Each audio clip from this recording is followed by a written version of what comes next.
We all know that owning a small business means you wear many hats, but sometimes you really need an extra pair of hands. Upwork is how good companies find great and trusted freelance talent. With more than 2 decades of experience, with the simple and ambitious goal of pioneering a better way of working, companies at every stage turn to Upwork to get things done and find more flexibility in staffing key projects and initiatives. They access a global marketplace filled with top talent in IT, web dev, marketing, and more. Posting a job on Upwork is easy. With no cost to join, you can register, browse freelancer profiles, and get help drafting a job post or even book a consultation. From there, you connect with freelancers that get you and can easily hire them and take your business to the next level. Visit Upwork.com right now and post your job for free. That's Upwork.com to post your job for free and connect with top talent ready to help your business grow. That's UPWORK.com, Upwork.com. You know for a fact there are aliens. Yes, 100%. Our differences worldwide would vanish if we were facing an alien threat. Perhaps we need some outside universal threat to make us recognize this common bound. Breaking news tonight, Sean Diddy Combs has been arrested in a Manhattan hotel.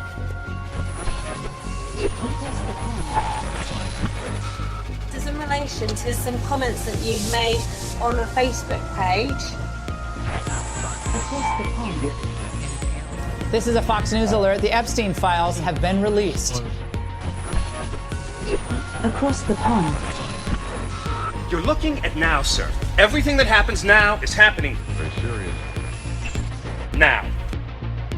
Hello and welcome to another edition of Across the Pond. This one's a bit of a special one, a bit of a couple of weeks in the making, this one. Over here we've got Justean. Justean is our guest for today. She has got quite a bit of tasty information that we're treading carefully, but Justean wants to tell us her complete story, so we're letting her go for it. We've also got Lee over here as well. Lee's here as always. So nice to meet you, Justean. Nice to meet you guys. Hi Lee, hi Andy. Yeah, good to meet you as well. We've been talking for about, is it a week now? 2 weeks? It's been a while. So we'll get some of your background now, Justean. What kind of specialty were you in the NHS? What kind of qualifications did you get, that kind of thing? Well, I did 23 years in the NHS. So I actually qualified in 1996. So I did 2 years East States, care the elderly. And then from there, I did many years in theatres. So I was a scrub nurse. The last 5 years of my NHS career, I was a spinal sister. And then from there I went to private, and then I lost my husband to cancer, and from there then I decided to go agency so I could kind of learn my grief bubble. Yeah, I can understand that. So you can basically say you've been in a lot of different areas of the NHS. Yeah. So from your experience in there, what would you say was your preferred kind of field in the NHS? I'm just really lucky. Them all? No, I like them all. I've just evolved. I like the nurse that I was. I like who I am. Team player, be on my own. We have to go in such a wide range of scenarios. That we had to work it out and stuff like that. And from those, I've done management courses, which I've got quite a few, so I've not got friends through jobs, jobs through friends. I've worked my way up, but, through the management courses that I did, I just wanted to stay a nurse. Yeah. So can I just ask you a question, Andy? I mean, you've committed pretty much, I think it's fair to say, most of your adult life to the NHS. Is that? Well, since I was 17. Since I was 17. So pretty much then. 17. All of it. All of your adult life you've committed to the NHS and helping others, essentially, what the NHS is, the National Health Service. Now, I'm curious to know, I mean, you've given up, like I said, all of your adult life to help. I mean, what was it that made you want to join the NHS in the first place, if you don't mind me asking?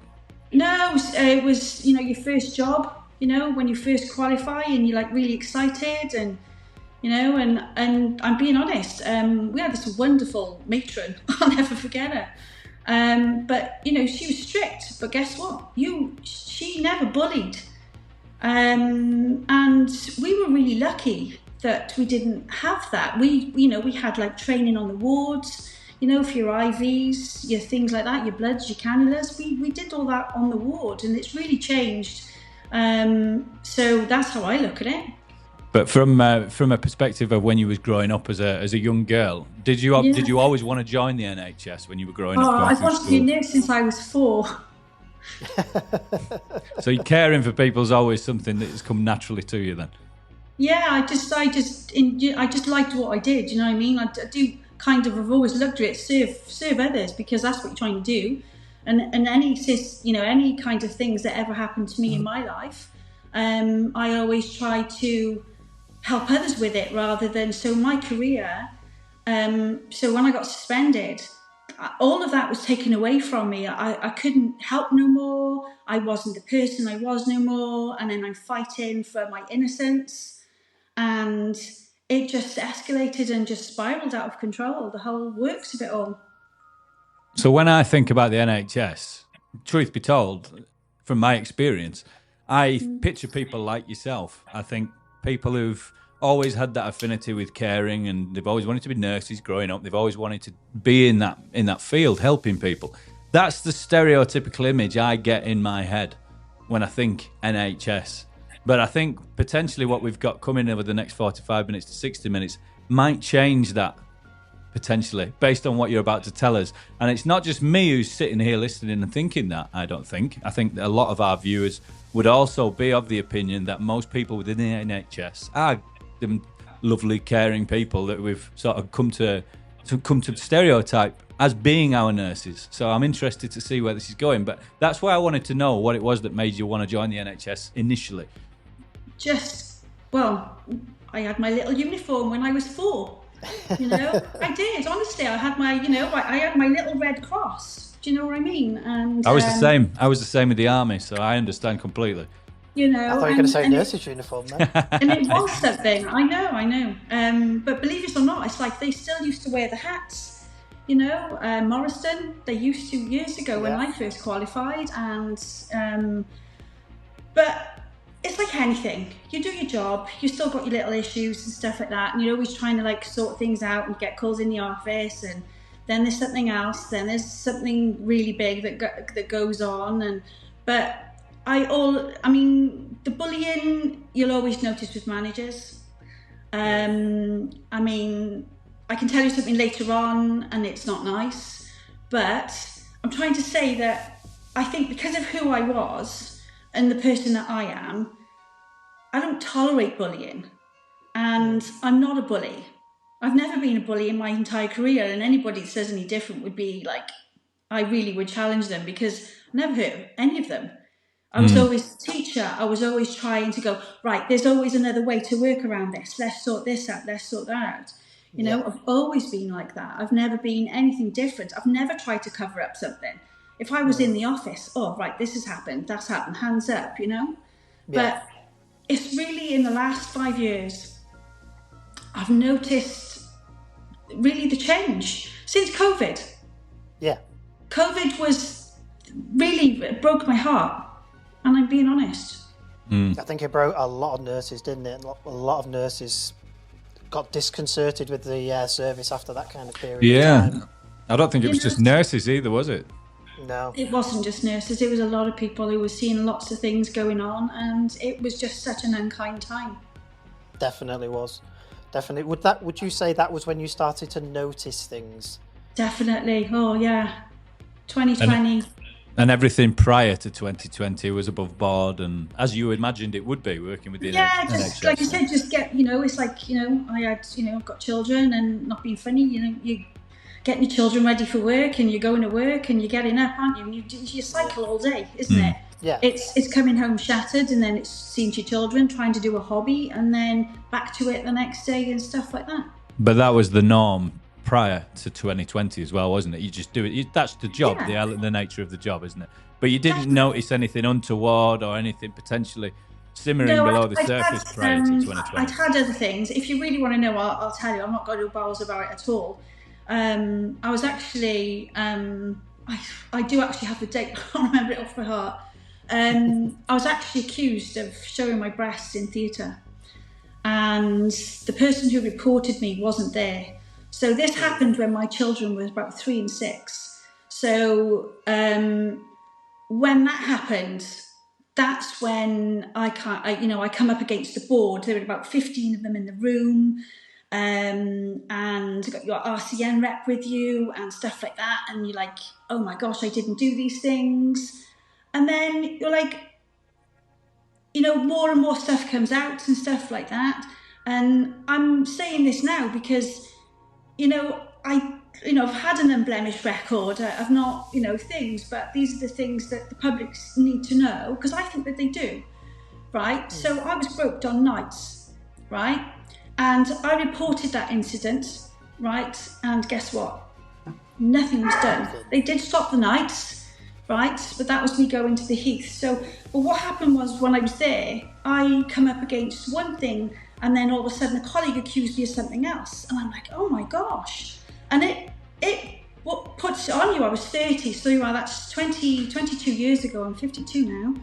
And I'm like, seriously, it was just close it down. What do you want to do, Justine? I said, I'm going back. And within a year, honestly, they all went. They were gone through different reasons, seriously messing with the books, stuff like that. Did you ever speak to any other nurses about any of the things that was going on? Sexual harassment, discrimination. Did you ever speak to any of? Yeah. And did they see it happening around them as well? It came up in my suspension at the time when I was 30. But did other nurses, or your peers, did they feel the same as well towards maybe these people who were potentially bullying, discriminating, sexual harassing? Was there other cases of it? I mean. Yeah. Oh, yes, there definitely was. Yeah. And they were reported, or was it just a case of the managers were just saying, "Don't take it any further"? Or? One, I can't say it because it's not fair on her, but there was a very big one after me, and there was a job loss because of it. Mm. And was it kept in house, or did it go through the channels that it was supposed to? No, I had to do a police statement for that.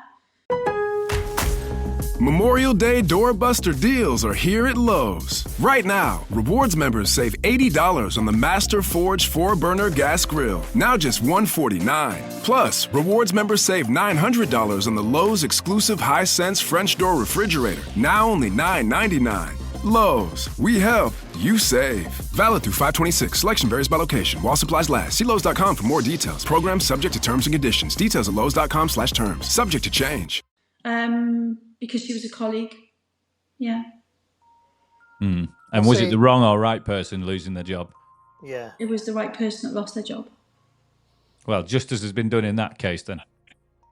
Yeah, it was good. So at that point, the system was working, so to say. We see a working system there. Yeah, exactly, yeah. Who was it doing it, Justine? I don't want names, obviously, but was it on your level, your peers, or was it people in more senior positions? No, this was in theatres. So it was in the theatres? Yeah, behind closed doors. Yeah. Behind closed doors. Yeah. Right. It does just show, doesn't it, that you don't know what's going on behind closed doors. Well, that's the thing, isn't it? So, I did my management course in Whitchurch. And if you actually go in there, it's quite an iconic building, it really is. But you go down there and the walls are all tiled and it's very eerie. Do you know what I mean? Mm. But, and it does, and I'm not just making this up, it always gives you that sense of something behind closed doors. It really does. Yeah. It really does. And I'm not being funny, it does actually come up to, I'm sorry I keep saying that, but it actually comes down to Jimmy Savile, and stuff like that, and really what goes on. I mean, I could tell you stuff as a student, we saw ECTs. I mean, they're horrendous. If you ever watch, an ECT list, go on, what's ECT just for? So it's electroconvulsive therapy. So as students, we had to watch that. We had to attend lists. It was you're 19 years old or 20 years old and like, oh my gosh. I did my first, CPR as soon as I qualified. Literally every other day you'd say that you were doing CPR because of the ward that you were on, So you know how easy and how fragile that the body is. Do you know what I mean? And it's not nice. I really wouldn't wish it on anybody at that age, but it's nursing, and that's how I look at it. I was trained for that. I was trained to do CPR on you. I've done the courses. I can stick a tracheostomy tube in you. I can do stuff like that. But unfortunately, because of everything that happened, I've had all of those skills, taken away from me. It's a system. It sucks. And it needs to change from management down. It needs to change from the health board down. Not, because I watched an interview and the lady had said, you should, you get all the, the students to make these changes.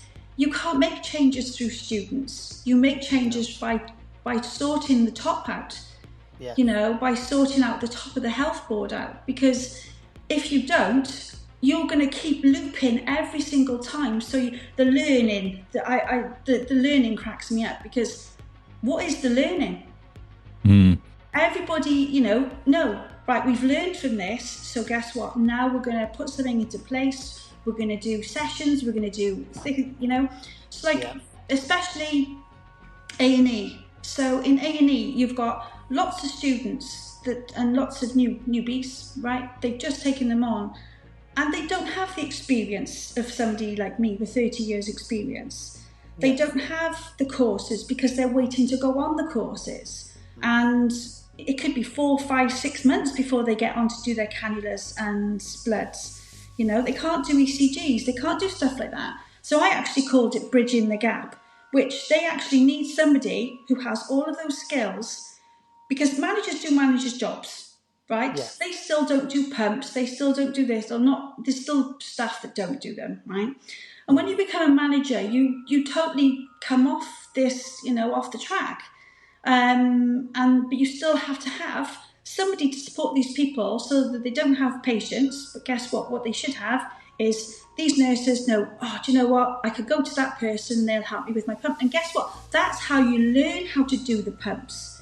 Yeah. That's how you learn conditions. That's how you learn, right. So give you, another thing. So your GTN, which is, for your heart. I'm trying to make it simple. You've got your DKA, which is your diabetes, right? Now these are massive, complex, pumps and, and solutions and drugs that you use for these cases. So all you do is when you go to a pump course, you just do the pumps. So you don't learn the conditions, you don't learn the DKA, you have to learn all that. And I would come home and I would go, right, but I'm prepared to learn it because I want to save your life. I don't want to have a mistake. I don't want to be in the office. I don't want stuff like that, But that is exactly how it works. So I would call it, like I said, bridging the gap. They need people there to help these guys to start learning it while they're waiting for the courses. And then by the time they get to the course, I got a bit more understanding now why we do these things and stuff like that, There needs to be a lot more teaching, which is in that area rather than outside of it. I'm trying to get onto an ALS course, and I tried to do this today. I was actually told, I'm so sorry, we can't take you because it's all for NHS staff. And that is not a joke. I've got that in an email. So my point is, all of these NHS staff are waiting, whereas years ago, 96, my first job, we did it in work. Yeah. We did IV training actually in the pharmacy room because we did. Later on, obviously, as everything changes, certificates and stuff like that. And so what you're saying is basically that the practical element of the learning procedure is not there anymore, and it's all classroom-based, which is potentially bringing down the next crop of, the standard of the next crop of nurses and the previous set of nurses. Is that definitely. Sort of roughly where we're going with that? Yeah, we're on the right lines there then. Yeah, definitely, yeah. So the standards dropped in recent years, and you think that, and how long has that been going on for, do you think, from where you can see? I mean, it's always been busy. My entire career, it's always been busy, right? So, and we do have a lot of elderly care, and you could go onto so many wards, and it is, a lot of it is so much elderly care, But then, like I said, so you kind of bimble on through that time of your life. Like I said, you're busy, you're trying to book a holiday and stuff like that, and anything. But it's definitely, like I said, I saw things definitely from 20. So my husband died in 2019, and that's when I went agency, and that's when I saw actual change. It really is from that point, even though I've had things happen in my life before that, if that makes sense. So if you could just make things, I'm literally just making it so the average person understands what's happened. So are you saying that you went from full-time NHS worker to then going on an agency? Is that essentially, if you could just explain the difference? Yeah, no, it's fine. So what I did was, I was 96 to 2015, and then I went to 4 years private care. Right. And I'm being honest, I found it much better. The care is better. And I know it's the same surgeons that work from the NHS to private, but you know these people, you know who you work with, you work with these guys, like I said, all my career, and women, do you know what I mean? And there's some fantastic consultants out there, and they're really fantastic surgeons. And that's what I want to put across as well. Not everybody's bad. Okay. I mean, the one surgeon helped with my husband, and I can't fault him.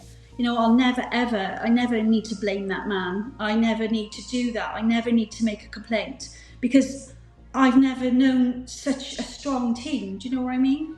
Yeah. But after hubby died, I was like, what do I do? And I made a life decision, and it was go agency, because I wanted to go off travelling. And I needed that, and I'm being honest. So what does agency mean then? Does that mean you go back into the NHS as a nurse, but only on a 0 hours contract, for instance, something like? So your contracts, this is the problem. So my agency, now I didn't know this at the time, but I actually had a £9,000 bill from the HMRC. And later that was reduced to 2,500. I couldn't work these things out at all. Seriously, I'm not techno. I'm not bad. But the following year, I had a £7,500 tax bill, and I'm like, to my agency, I'm like, why do I owe so much money? I don't get it, and I just didn't understand. And then, luckily enough, I've got this, text messages, that they knew all along that I was in tax avoidance companies, and I didn't know.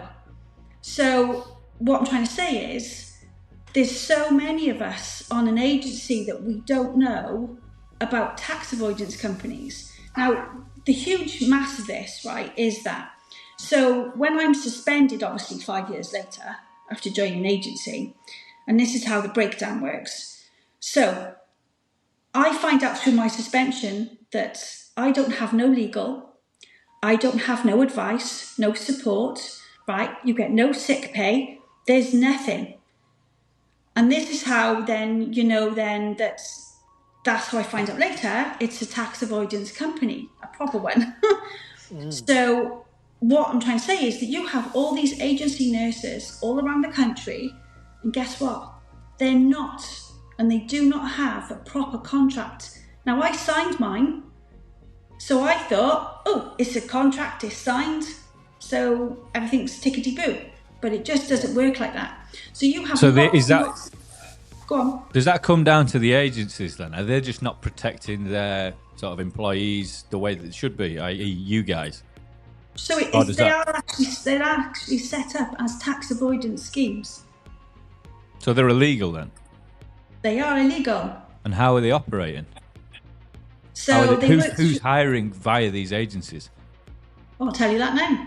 So it's the procurement of the trust. Yeah. I know what you're saying. What she's saying there, Lee, is basically we had a similar thing where I work, is the NHS will hire these agency staff to come in for a day, pay the agency absorbent amounts of money to hire these nurses to come in, and then this money just disappears in the agency. Okay, kind of but thing, where's isn't it, what I'm saying is, where's the NHS getting the information from for these agencies? Surely there's a vetting process before a company as big as the NHS gives them money to pay for employees. There should be. So there is no vetting. Somebody in the NHS just picks up a phone, essentially Googles an agency that hires out nurses, and then books them. And is that on an individual case by case basis, hospital to hospital, or is there somebody oversight? I can say so basically, my agency would give me a number of places that I could go and work. Yeah. Uh-huh. So I could technically go all around the country, from that agency if I wanted to. So I can't tell you about the procurement side of it because I don't know how they work. Mm-hmm. All I know is that agencies come through that process of it to get through to the other end. So I have to have my checks. However, the rogue nurse side of it, it's a criminal organisation. So what happens in a criminal organisation, they know that we don't have, guess what? They know that if it is a tax avoidance company, that we don't have to worry about insurance. We don't have to worry about this. We don't have to worry about getting into trouble because guess what? They don't get into trouble. They don't get caught. And so how do they get away with it? Do they change the names yearly? I don't understand how they're getting away with this. Right. So this is a rogue nurse, right? And I noticed this in 2020. And I actually got the picture of her. And like I said, not one manager took any notice. But you just, and you got a bimble on, you got to do your job, haven't you? And I noticed it in Cardiff, and I actually spoke then of it to the other hospital that I worked in, and they didn't take no notice either. And I'm like, oh my gosh. And this was happened in work on multiple occasions. And this one nurse, she was at the Omnicell. So the Omnicell is the drug cabinet. And what they do is they tell you to leave the drug door open. Now, if you think I'm the person that's put my fingerprint on that, right, to open up now you get tons of drugs. So what happens is then, now I already knew, and I told my agency this, that codeine and diazepam are regularly taken, right? A colleague of mine found 2 strips of diazepam at the back of a drawer, catheter drawer, right? And then you've also got, and it was happening, right? Patients were being extra doped up with, not being funny, but diazepam. And it does happen. It does happen. Guess what? We couldn't atex. We couldn't report these nurses. We couldn't report instances. We couldn't report... Yeah, well, it's the same in the military circles. We have something called a detachment with all this technical equipment on. And now, as soon as you pick up that detachment, you get you sign in, essentially. It's like a logbook, so that anything that happens on that, and then you sign out when you finished it. So anything happens there, it falls to the person, who had it last, basically. And now what you're saying is that this drug cabinet, where all of these, medications kept, you're saying that essentially somebody unlocks that at the beginning of the day, and then it just remains open all day, and people can come in and take what they want willy-nilly, essentially. Is that what you're saying? So it goes on your finger. So say the nurse went before me, and she closed the door, because I would always make sure the door was closed on them, right? I'd never leave it, there was times that we all did it. I'm not saying I didn't, but I'm still saying once I generally noticed the rogue nurses, I really changed my practice, trust me. And I'm like, you're not doing this, and I'm not doing that, So the trust element essentially fell away, didn't it? And you've seen that yourself with the rogue nurses. So what they do is, so this one nurse, she was stood right behind me, right? And I'd noticed on a few occasions that the badges weren't matching the person, right? So on this one occasion, I was like, bang on, I've got it. Do you know what I mean? If that makes sense. I've got it right in front of me. And I'm like, so she says, keep the door open. I looked down at her badge. It wasn't her on the badge. I'm not joking. I did actually do this. I ran to the manager. Right, I'm like, she's there now. She want to see me. Yeah. I said, she's there. And she says, do you know what, Justine? I don't think half the nurses are nurses here. Jesus Christ. And nothing was done. So that leads me on to the next question. There is the agency that the NHS is essentially giving wheelbarrows of money to send them trained nurses. The agency that you came from, are they vetting nurses? I mean, as in who they're sending to the NHS? Are they vetting them? Are they making sure that they've got the qualifications? So you was. But what about these other guys? Right, so how that works, right? So basically, badge swapping is badge swapping. So they just swap badges, they just swap uniform, and they're not nurses, right? They don't know how to do bloods, they don't do cannulas, right?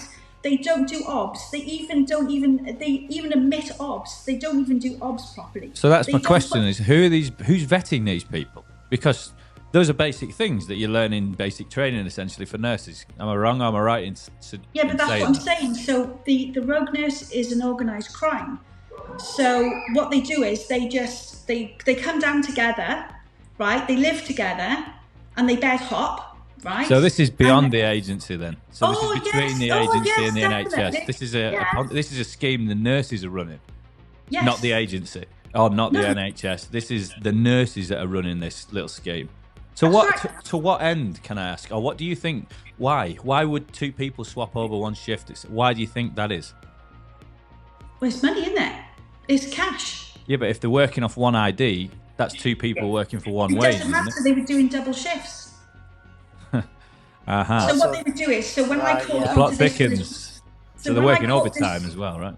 So when I caught this one as well, I'd left the one trust to go to the other trust, and so I've done a long day and finished at 7:30, yeah, and then I was at the next trust the next day, and I said to her, I just saw you.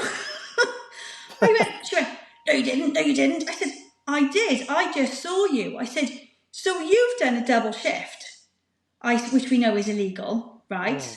And, but she's done it on another badge.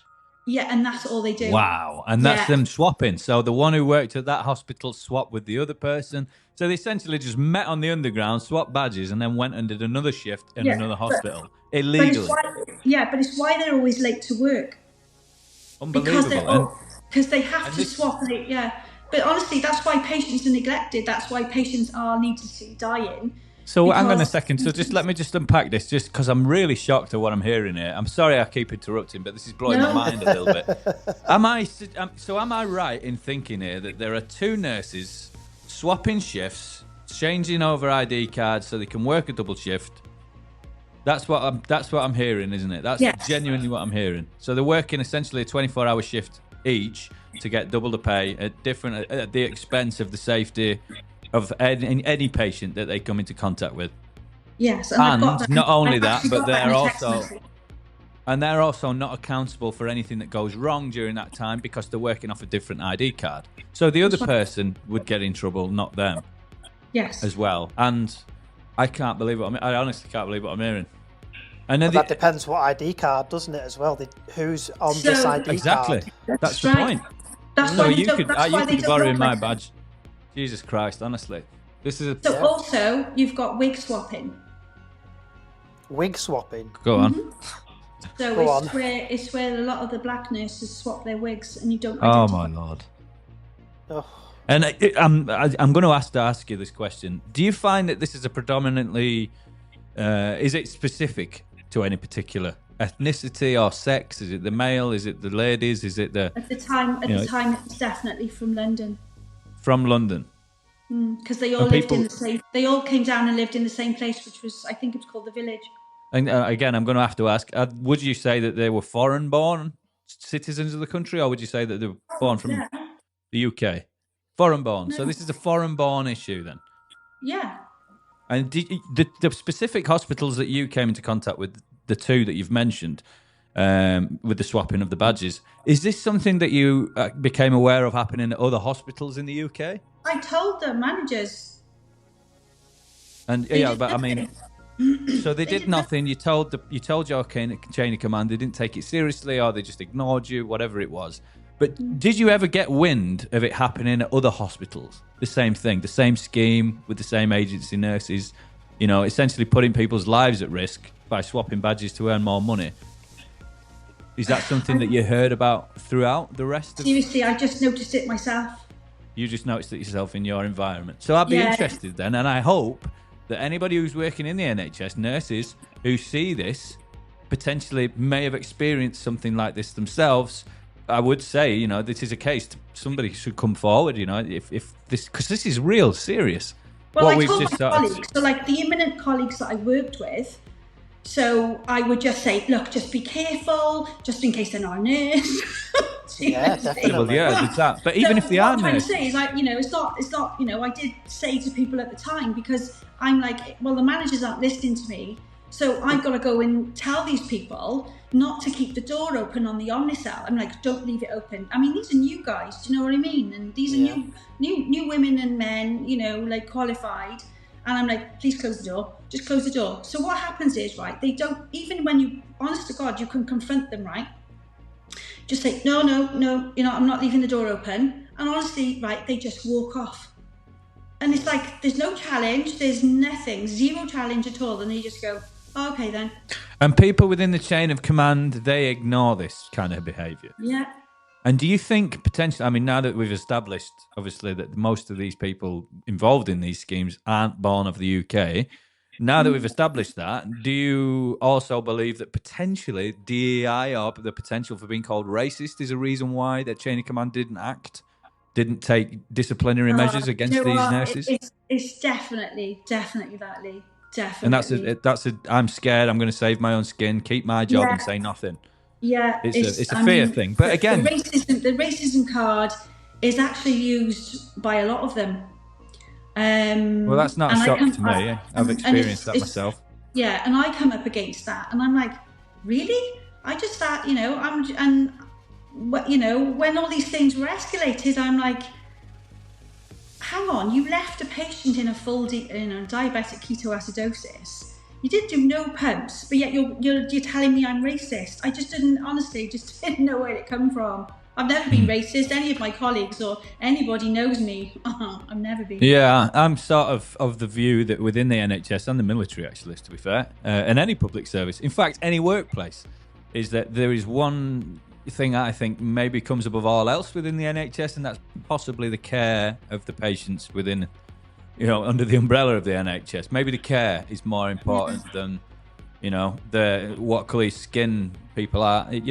This is what my point I'm making is her reaction there was to call you a racist rather than focusing on the issue at hand. But this is where the common sense, I feel, is lacking in a lot of workplace environments. Because rather than applying common sense there and saying, well, okay, it could be that, or it could be the fact that you didn't carry out your basic tasks and drills designed to help that individual. That's right, it could be that. It could be that you're racist, or it could be that you haven't done your skills and drills properly. I think there's a big issue across a lot of public services and workplace environments with that lack of common sense. And you've just highlighted it. And the problem for me on this one is this isn't just numbers or a little bit of money that may go astray. This is somebody's life that we're dealing with. There's people's lives at risk. But there's too much of it going on. And that's why, I choose to use my name. Because I'm not going to be hiding in the shadows anymore. I've been, seriously, as I explained, it's been like that. It's like, you're not going to go anywhere and you're not going to say a word.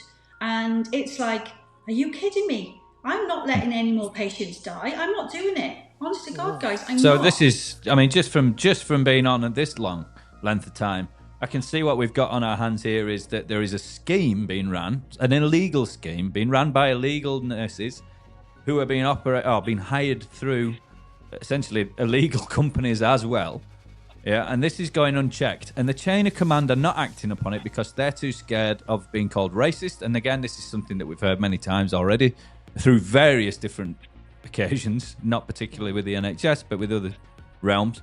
And then we're also seeing people suffering and being silenced and this whole thing being suppressed as well. I don't think it's just the racism, though, Lee. I'm being honest. No, but this is the point. I'm only covering that first base. We've still got more to talk about. It is the fact that managers, just seriously, I just found that it's like, when I found out different things as I'm going along, I'm like, do you just not want to deal with it? You know, that's my point. By parroting that off, that's just one thing that we're discussing here. We've just essentially covered one point of the many, many, many different things that you can, tell us about this, and it's sickening. I mean, this doesn't. Maybe we can't cover this in one episode. As ridiculous as it sounds, it's outrageous. Yeah, it is. It's absolutely crazy.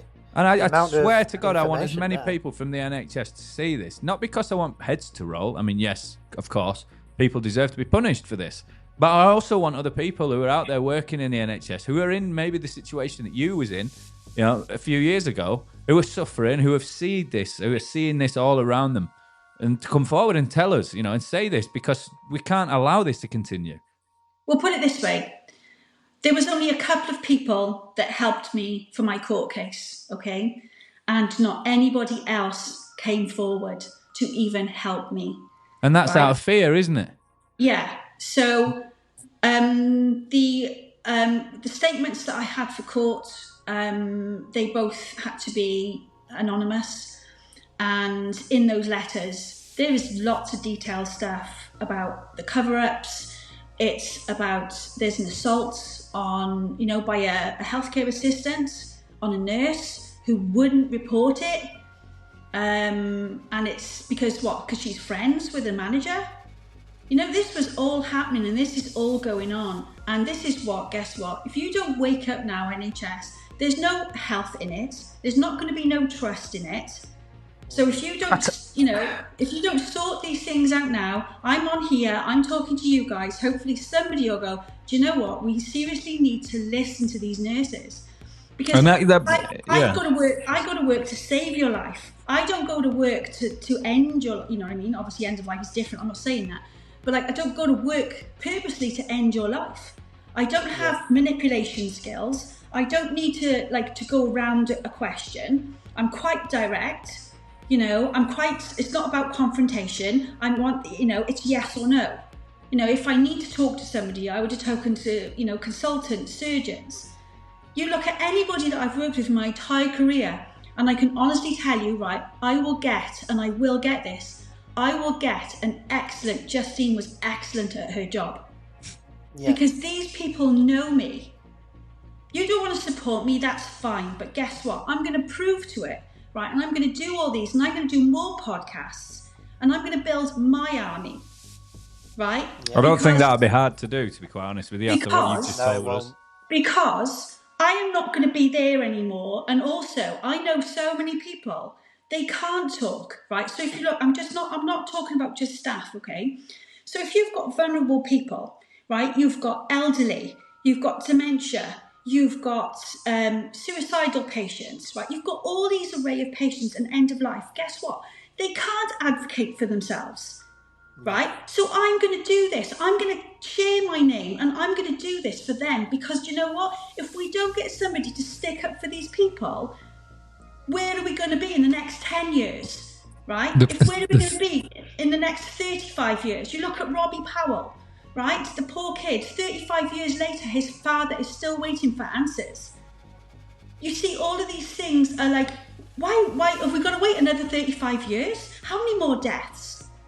But the question is, and this is something I really want to say, to anybody who's watching this, and I'm sure you'll agree with me, is that think about it. If it was your grandparent, or if it was your parent, your daughter, your son, brother, sister, whatever it may be, who do you want handling your loved ones, looking after them, taking care of them? Someone who genuinely cares about your loved one, who is there to do a job that they've always wanted to do since they were 4 years old. Or would you prefer somebody who's operating under a Ponzi scheme underneath an agency that's not working legally themselves? You know what I mean? This sounds systemic. It doesn't sound like it's a localised thing. It cannot be something that's localised to your hospital. This has got to be bigger than this. Because of everything that, I did, and I'm not even scared to use her name. I even told her Lynette Morgan, who was our health minister, and I wrote all my letters, and it included them, and my response was, "Thank you, Justean, for raising your concerns, but it's an employment matter." And that is exactly... That's why you've gone to her, because the employment I procedure is not working. It's so not that's working, why exactly you've gone to her, and that's the response you got. Obviously, there is something wrong when a nurse from the NHS is sending a letter to the health minister. That would warrant looking into a little bit further, and maybe a little bit more respect than perhaps the response that you got in that letter. Thanks. Well, everything no of thanks. mine was, like I said, was the build-up, the suspension, but that's a different part. So, but if you can't go to the very top like you did with a complaint, who can you go to? If the system's broken in the middle and you can see that, who are you supposed to go to? Is there a welfare system within the NHS that deal with these kind of things, that operate outside of the chain of command? There isn't. There's no welfare. No. So I wrote to, seriously, anybody you can think of, I wrote to, okay? CQC, HIW, I wrote to Ombudsman. I've even complained about the judges. I have, right? I've written to the... I wrote to Number 10 3 times. I wrote to... who else was it? Hang on. I wrote to King Charles. The very top.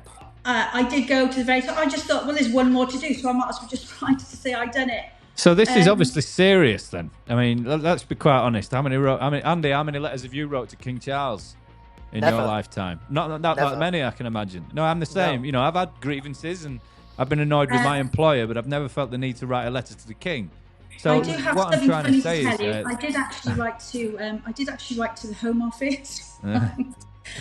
But I accidentally wrote to the South African Home Office. I can imagine. I bet they did more for you, though, didn't they? Did they try? Well, I'm not going to lie to you. If you saw that, if you see this letter they wrote to me, right? I actually had a quicker response in 24 hours from the South African than I did from the NHS in Wales. And that doesn't shock me at all. No, it doesn't shock me at all either. No. Oh, and South Africa were very nice in the letter. They said, "Warm regards, Justean." Really? I'm just ticking this over in my head, this agency thing. For me, what that says to me is they're paying the agency for 4 nurses, but only using 2. So the agency would pay these 2 nurses and keep the extra or something like that. So that says to me someone hiring the agency is skimming money off the NHS. So what it comes down to I know what you're saying, but I can't comment on that. No, that's hearsay. Is that But it's just me in my head. That's not. I know. What I do know is, right, so basically it comes down to a tiered system with agencies, right? Mm-hmm. And it also comes down to fees. So it comes down to what fee is that. So I know this. I'm going to mind boggle you even more, right? So it's called on and off framework. Right, now again, I don't know stuff like this, not being funny, I'm grieving, I'm just getting on with my life and getting on with my job, right? Yeah. However, so this took me 2 years, right? So this is why I spoke to my agency. So I'm like, he says, oh, I got to check with the trust to see if they're off framework. And I'm like, well, what's off framework? And he tells me that's the tax avoidance.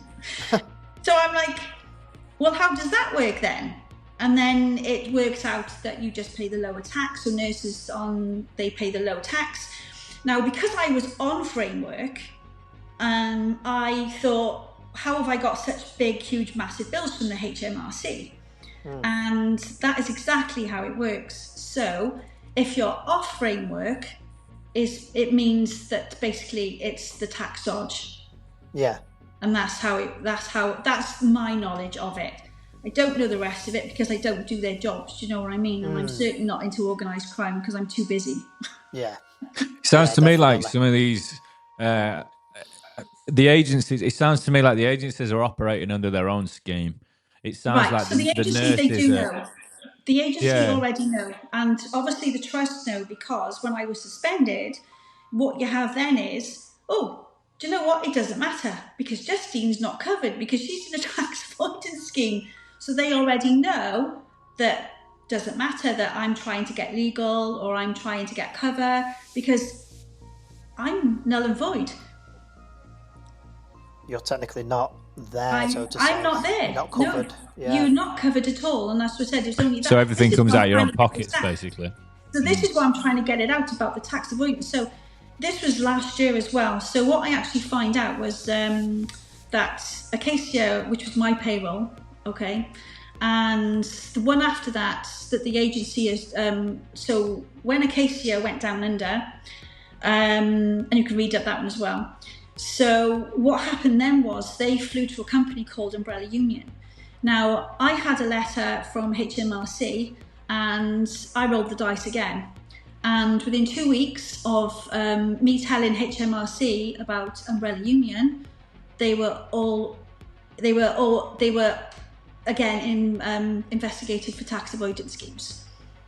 So you got the trust, you've got the scheme, and you've got the agency. Now my agency knew, so there's no two ways about it. They knew, and and they know these things because guess what? We just go to work. I don't get into the depths of it. I just want to get paid, come home, see my kids, and that's it. You know what I mean? So you think the agencies knew that the nurses were running their own scheme as well? Well, I told them about the rogue nurses. And they just didn't do anything about it. The majority of what I'm telling you, I've actually got in texts and emails to my agency. Brilliant. That's perfect, isn't it? And that's again something you can speak about. Including the rogue nurse, I've got 5 years of evidence on paper. Did you ever look into who owned these agencies or who was on the board of them? Did you not find that information? So all I know is that obviously these managers, so I will say this because I'm not bothered, but he didn't actually respond to me after I told him about the tax avoidance, and he was the MD of the agency. And you was in regular contact with him prior to when you told him? On and off, because obviously, suspension and stuff like that. But the actual MD of my agency, funny enough, she left. Oh, strange. But you know what's odd about it and what hurts most is that these guys go into another job.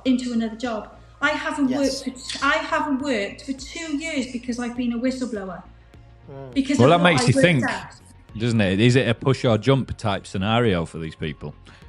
Jump and you can carry on working in the medical industry, but you're not staying here.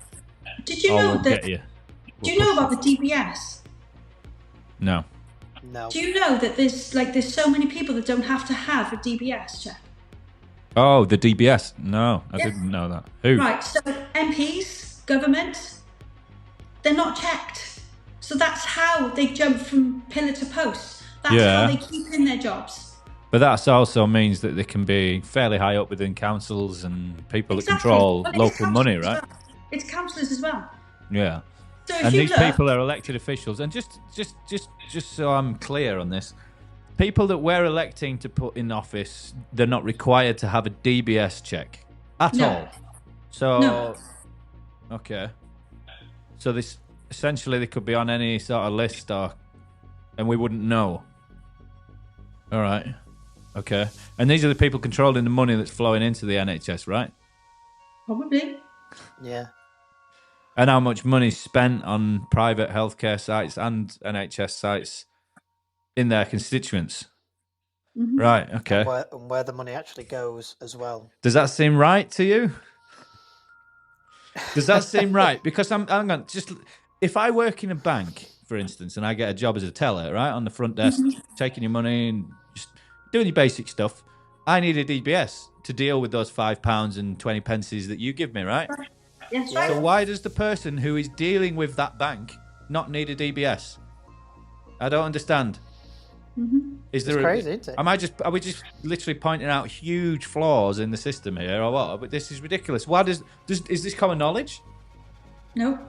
Nobody knows this because I didn't know it. I'm 36. I didn't realise our MPs don't need DBS checks.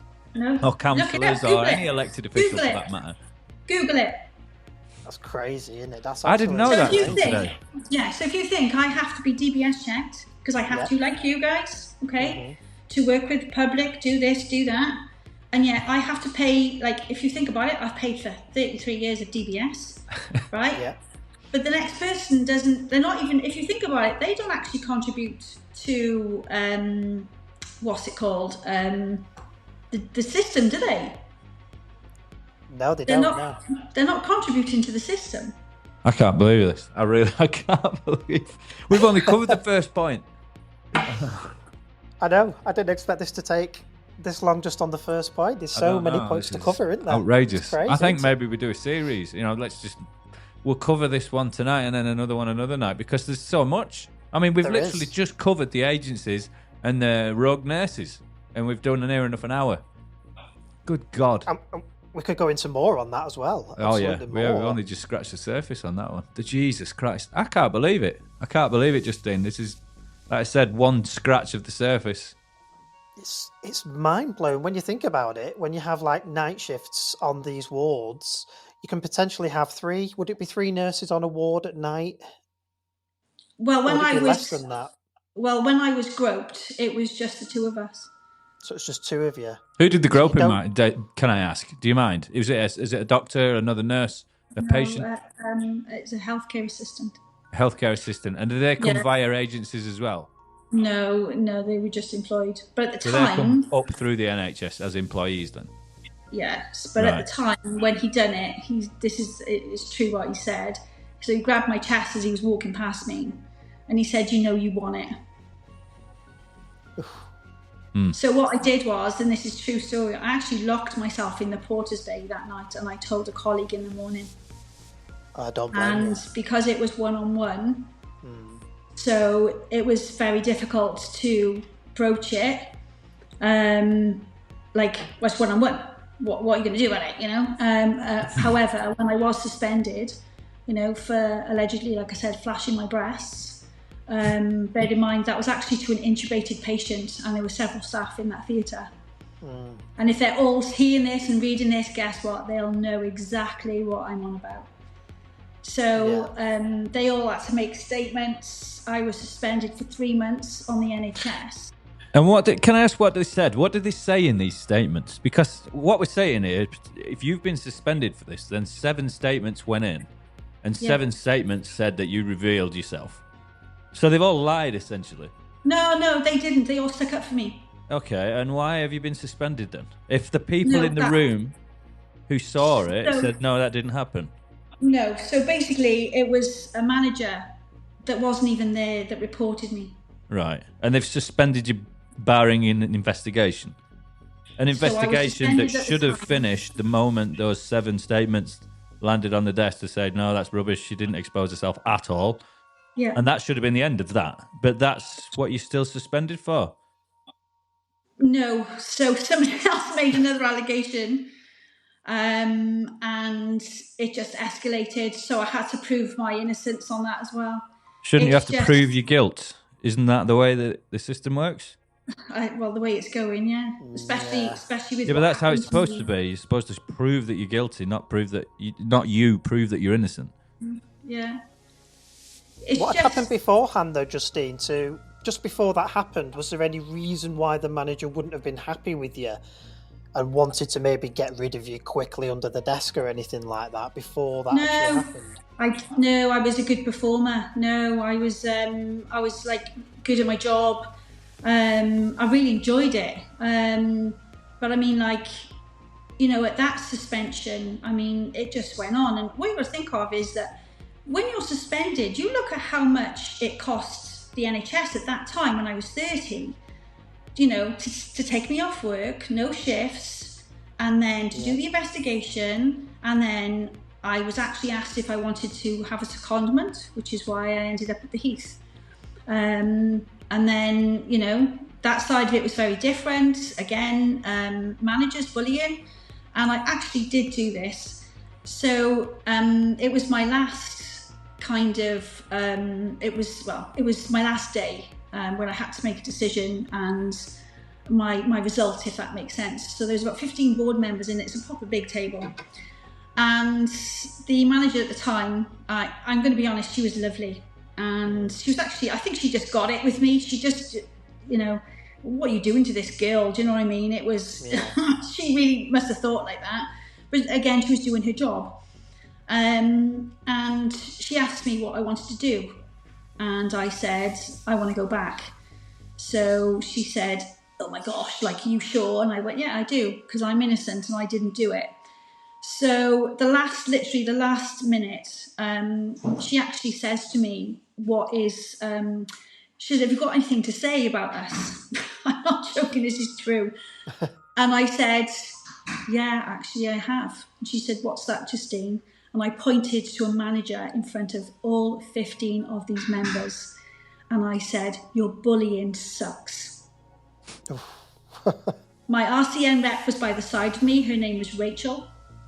Right? And I said, and I pointed to this manager and I said, she is one of your worst bullies going. And I bet she's still got a job. I think, well, she definitely retired a couple of years later. Right. But I'm not scared to do that because you know what? Honestly, the night bullying was horrendous. Certain managers, and I could tell you their names as well, but I won't, the hospitals probably bloody sue me. But I know their names, do you know what I mean? And I mean, they are retired, they might have passed away by now, I don't know, but it was an awful culture there. Can I ask you a question, Justean? Yeah. If you just give me, just to make things again crystal clear for me, who's never worked in the NHS, a hospital. Does a hospital come under its own sort of steam? Is there somebody who's running the hospital and then they're essentially the chain of command down from there? And then there's do you know what I mean? As in, is there somebody who's in charge of that hospital as the tip of the chain of command before it then moves onwards again? I assume there would be. It's just always the next manager after them. So it goes. So, but is there not like a head of medicine, for instance, for each hospital, like a general? You know what I mean? The man who rules the hospital. I mean, well, I can tell you this. So when I worked at Landoc, we actually had to do on-calls for the Heath at the time. So that's how we get to work, for years, at the Heath, and back and forth and stuff like that. So if you look at that scenario, you've got two trusts that, it's all one trust, but what I'm saying is you've got that hospital, and they merge. Yeah, I suppose what I'm trying to figure out is the chain of command, just the structure of command downwards, obviously. Right. So the chain of command comes from the very top and it's the board. Okay, and the board is situated, and that's, each hospital has one board, correct, per hospital? Well, I know that the trust that I did. Yeah. But I know that at the time, like I said, so when I was suspended then, I came under Cardiff board, if that makes sense, because Cardiff overtakes the other trust. Okay, so if you have a grievance, then it's normal to go to the board. That'd be the. It's like anybody. You just file your complaint. Do you know what I mean? Okay, and then it might go up to the board eventually if it's not solved. Okay, so that's the chain of command, and above the board, obviously, we've got. I suppose next step up would be politicians. Is that right? Health ministers and whatnot. That was Lynette Morgan for me. Yeah, for sure. And you've been through these chains of command. So you've been to the managers, you've told them about this stuff. And I'm talking specifically about the agency, rogue nurses and stuff like that. You've been to the chain of command. You've told your managers. I'm assuming they're not telling their managers, i.e. they're not reporting it up the chain. That's where we're seeing going wrong here, is it? You're reporting it, and you've essentially been silent. That's part of it, Lee. Yeah. Because when I was suspended May 23 now, so it's 2 years. So in May 23, I raised concerns again. So, but that's if you want me to do it, but like I said, I gladly talk. It's just like you said, you've covered so much in that. But this suspension is a whole new different story. Okay. I think maybe it's best we keep that for another episode then, Andy, don't you? It is where it goes right to the top. And like I said, the cover-ups of care. I do want to say this, if you want to, like I said, stop, it's fine. But I just want to get these bits in before I do go. Yeah. Go for it. How you can work my case out, like I said, what I've learned to do is I've sectioned it. So what I can tell you is how us nurses are bullied, right? How we are forced, without seeing complaints from patients, right? So let's just say, for argument's sake, Andy, you made a complaint about me, right? Do you know I don't see your complaint? No. Right? Would your manager then come and tell you that there's been a complaint? Your complaint, right, when I do see it, is doctored. Right. So what happens then is, in my case, right, and this did happen with a few, so what happens is then I go off, if you think about it, I'm going off then a doctor's statement which I don't know. So what the trust do then is try and get the answers to that doctored bit so that you are forcibly have to apologise for something that you might not have done. That's just crazy. That's just bonkers. Right, and that's across the board. Right, so that's what happened to me. Right, but I know a few colleagues it happened to as well. But in my case, so I could tell you how we're bullied. And then once we found out different things were going on in the department and then other areas. And then the other thing is we were told to stop datexing. So in September 22, we were told to stop datexing, right? Now that's really serious stuff. So if you really know me and knew how I worked, I would question everything, right? Why can't we do this? Why can't we do that? Why can't we, right? And then I'm like, really? So my build-up starts to come up more then from this point. So my agencies already knew about, already knew about the tax avoidance and problems in the department. And then all of a sudden then the agency starts to get involved the minute September 22 came. So I get a phone call, I'm abroad, and she tells me, I'm just letting you know, Justine, this is how she said it. This is how you've got to go and be retrained for datexing. I said, what do you mean be retrained? What, after 30 years of being a nurse? I just went, I said, that's nuts. And I find out then, so on the phone call, and I did actually say to her, I said, there's no way. I said, you're not stopping me from datexing. And she just goes silent and she doesn't say one word. And I'm like, well, if you want to come and do my job on the front line, I said, you're more than welcome to. I said, because you sit behind an office. You sit in a chair behind a door. I said, there's no way. I said, if I need to datex or report something, I'm going to do it. After that, seriously, my career just went downhill. Can you just explain what datex is? Right, so datexing is reporting. So just to say you were my patient, I saw lots of bruises on you. And then what you do, you input it into a computer and then you can do a tick box. Right, so it's essentially a triage then, an initial triage. Yeah, exactly. However, so what I find out later on is that a trust through datexing, it actually responds to 17 other organisations. So every time somebody puts in a complaint and they do certain boxes, so what they were doing was falsifying data, right? Because guess what? We were told in every handover pretty much, stop datexing, stop datexing. Why do you think they were doing that? Why do you think they were falsifying? Why do you think there was a need to falsify the data? Why did they stop you guys on the shop floor doing your reports? Well, I worked this out, that the trust were trying to get us special measures. Special measures? Is it an extra funding and more money, essentially? Is that what it has meant? The eyes on you, doesn't it? It's honestly, it's a whole package. Sorry, just gonna... It's a whole package. So when you make a report, obviously, you can't advocate for somebody if you can't report. So I ended up, and I did do this, I ended up doing secret datexing and logging it in patient notes where we were told, seriously. So this is actually in my anonymous court case as well, from the girls, and it says, we couldn't datex, we can't report staff shortages. Now, if you can't report staff shortages, that's illegal. It's actually illegal by a trust to not let us to datex. So, like I said, we couldn't report assaults, we couldn't report anything.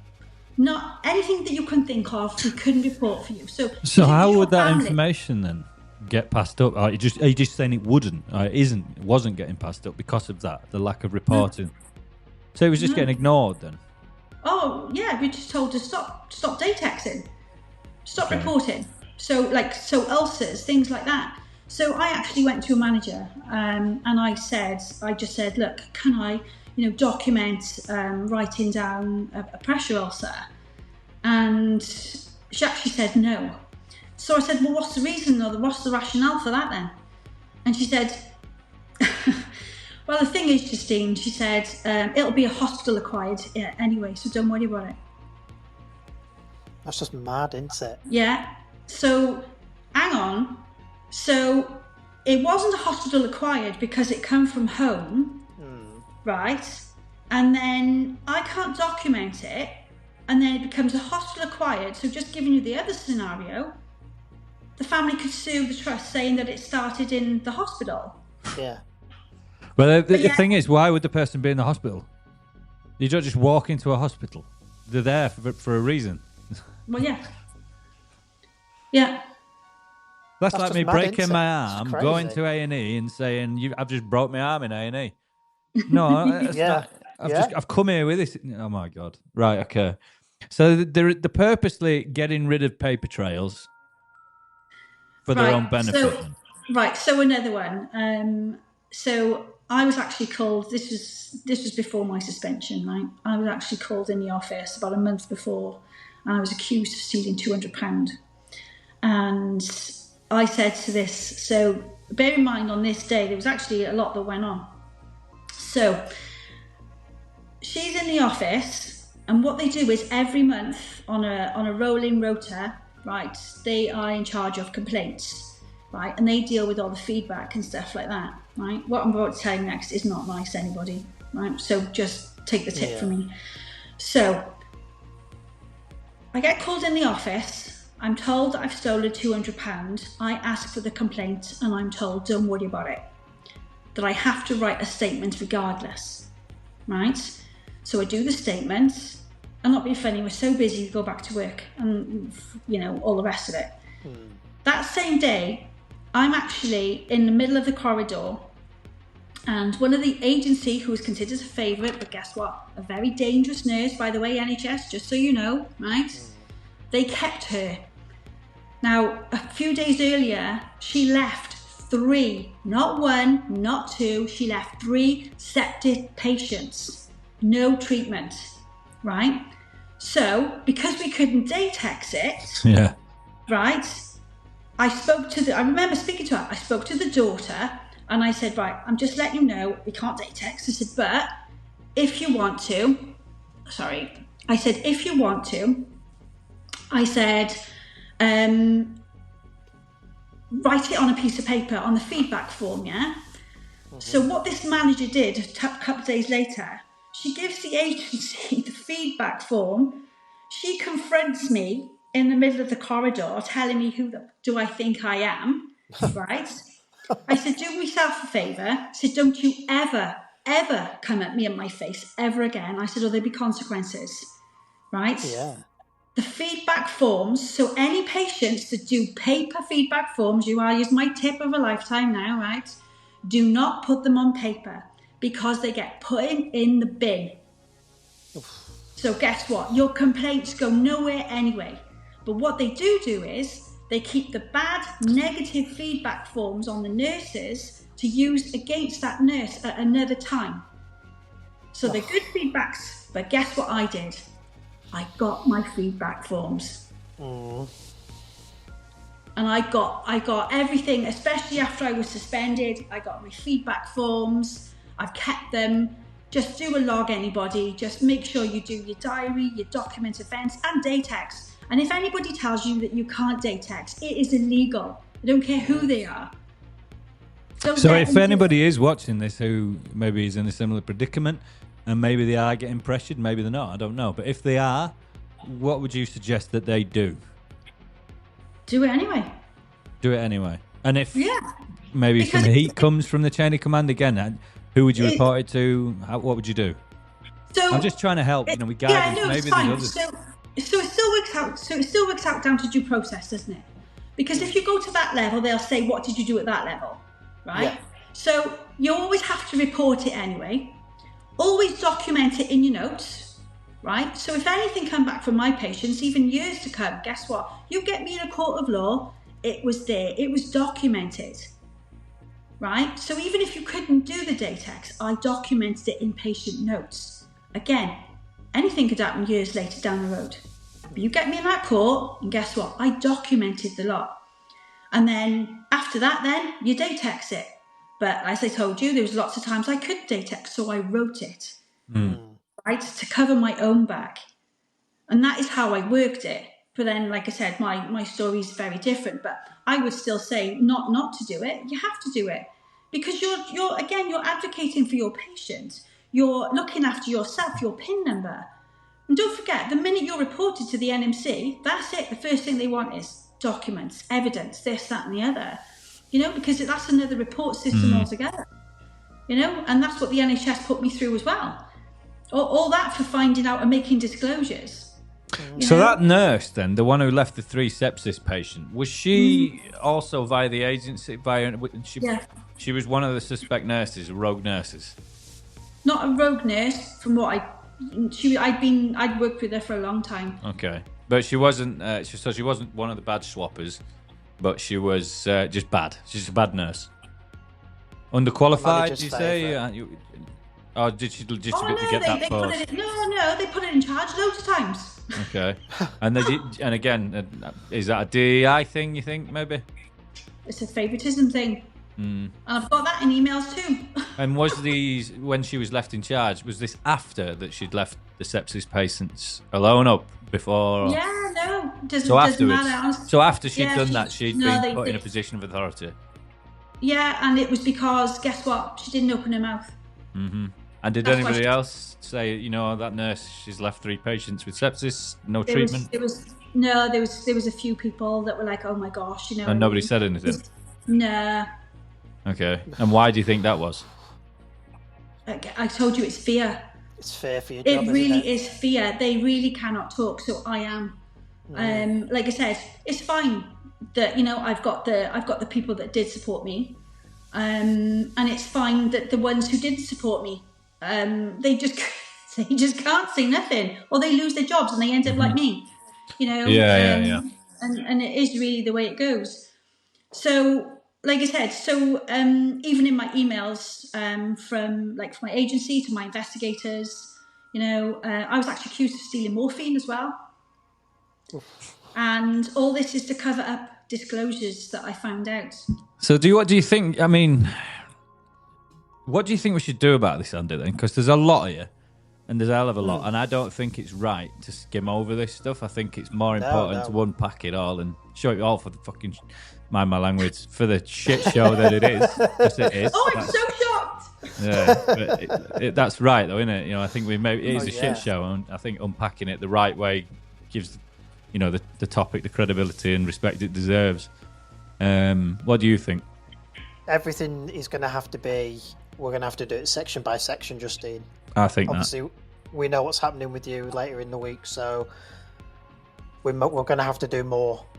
We're going to have to take this section by section. It needs to be, like I said, I mean, we do need the Welsh Government. You know, I mean, you're our bosses, do you know what I mean? And they need to, go, okay, you know, really, this is really what's going on. Justine, question for you. Reform are now in charge, right, in Wales? They've sort of taken over most of the local councils that went up for election. Yeah. I think it'd be a good place to start with complaints. I mean, I think things will get easier now if they're sort of in charge, because they seem to be on the working side of people a lot more. I know if you look into it, they haven't actually said anything really that bad, but I mean, I think they're more than likely going to listen to you as opposed to the cover-up Labour and Tory governments of the past, because they're really bad. I mean, you know yourself, but Labour's just riddled with complete corruption from top to bottom. Well, I mean, I'm not political. I'm being as I said, I am the worst because I'm in such a political case that I actually didn't even know I was in a political case. See, the problem is, Justine, is that you were never going to win this case, unfortunately. It's not a case that you're set up to win. Not yet, anyway, at least. We are living in very woke times with the Liberal left who they seem to be in charge, or they have been for a number of years now, and we've seen this happening throughout many industries.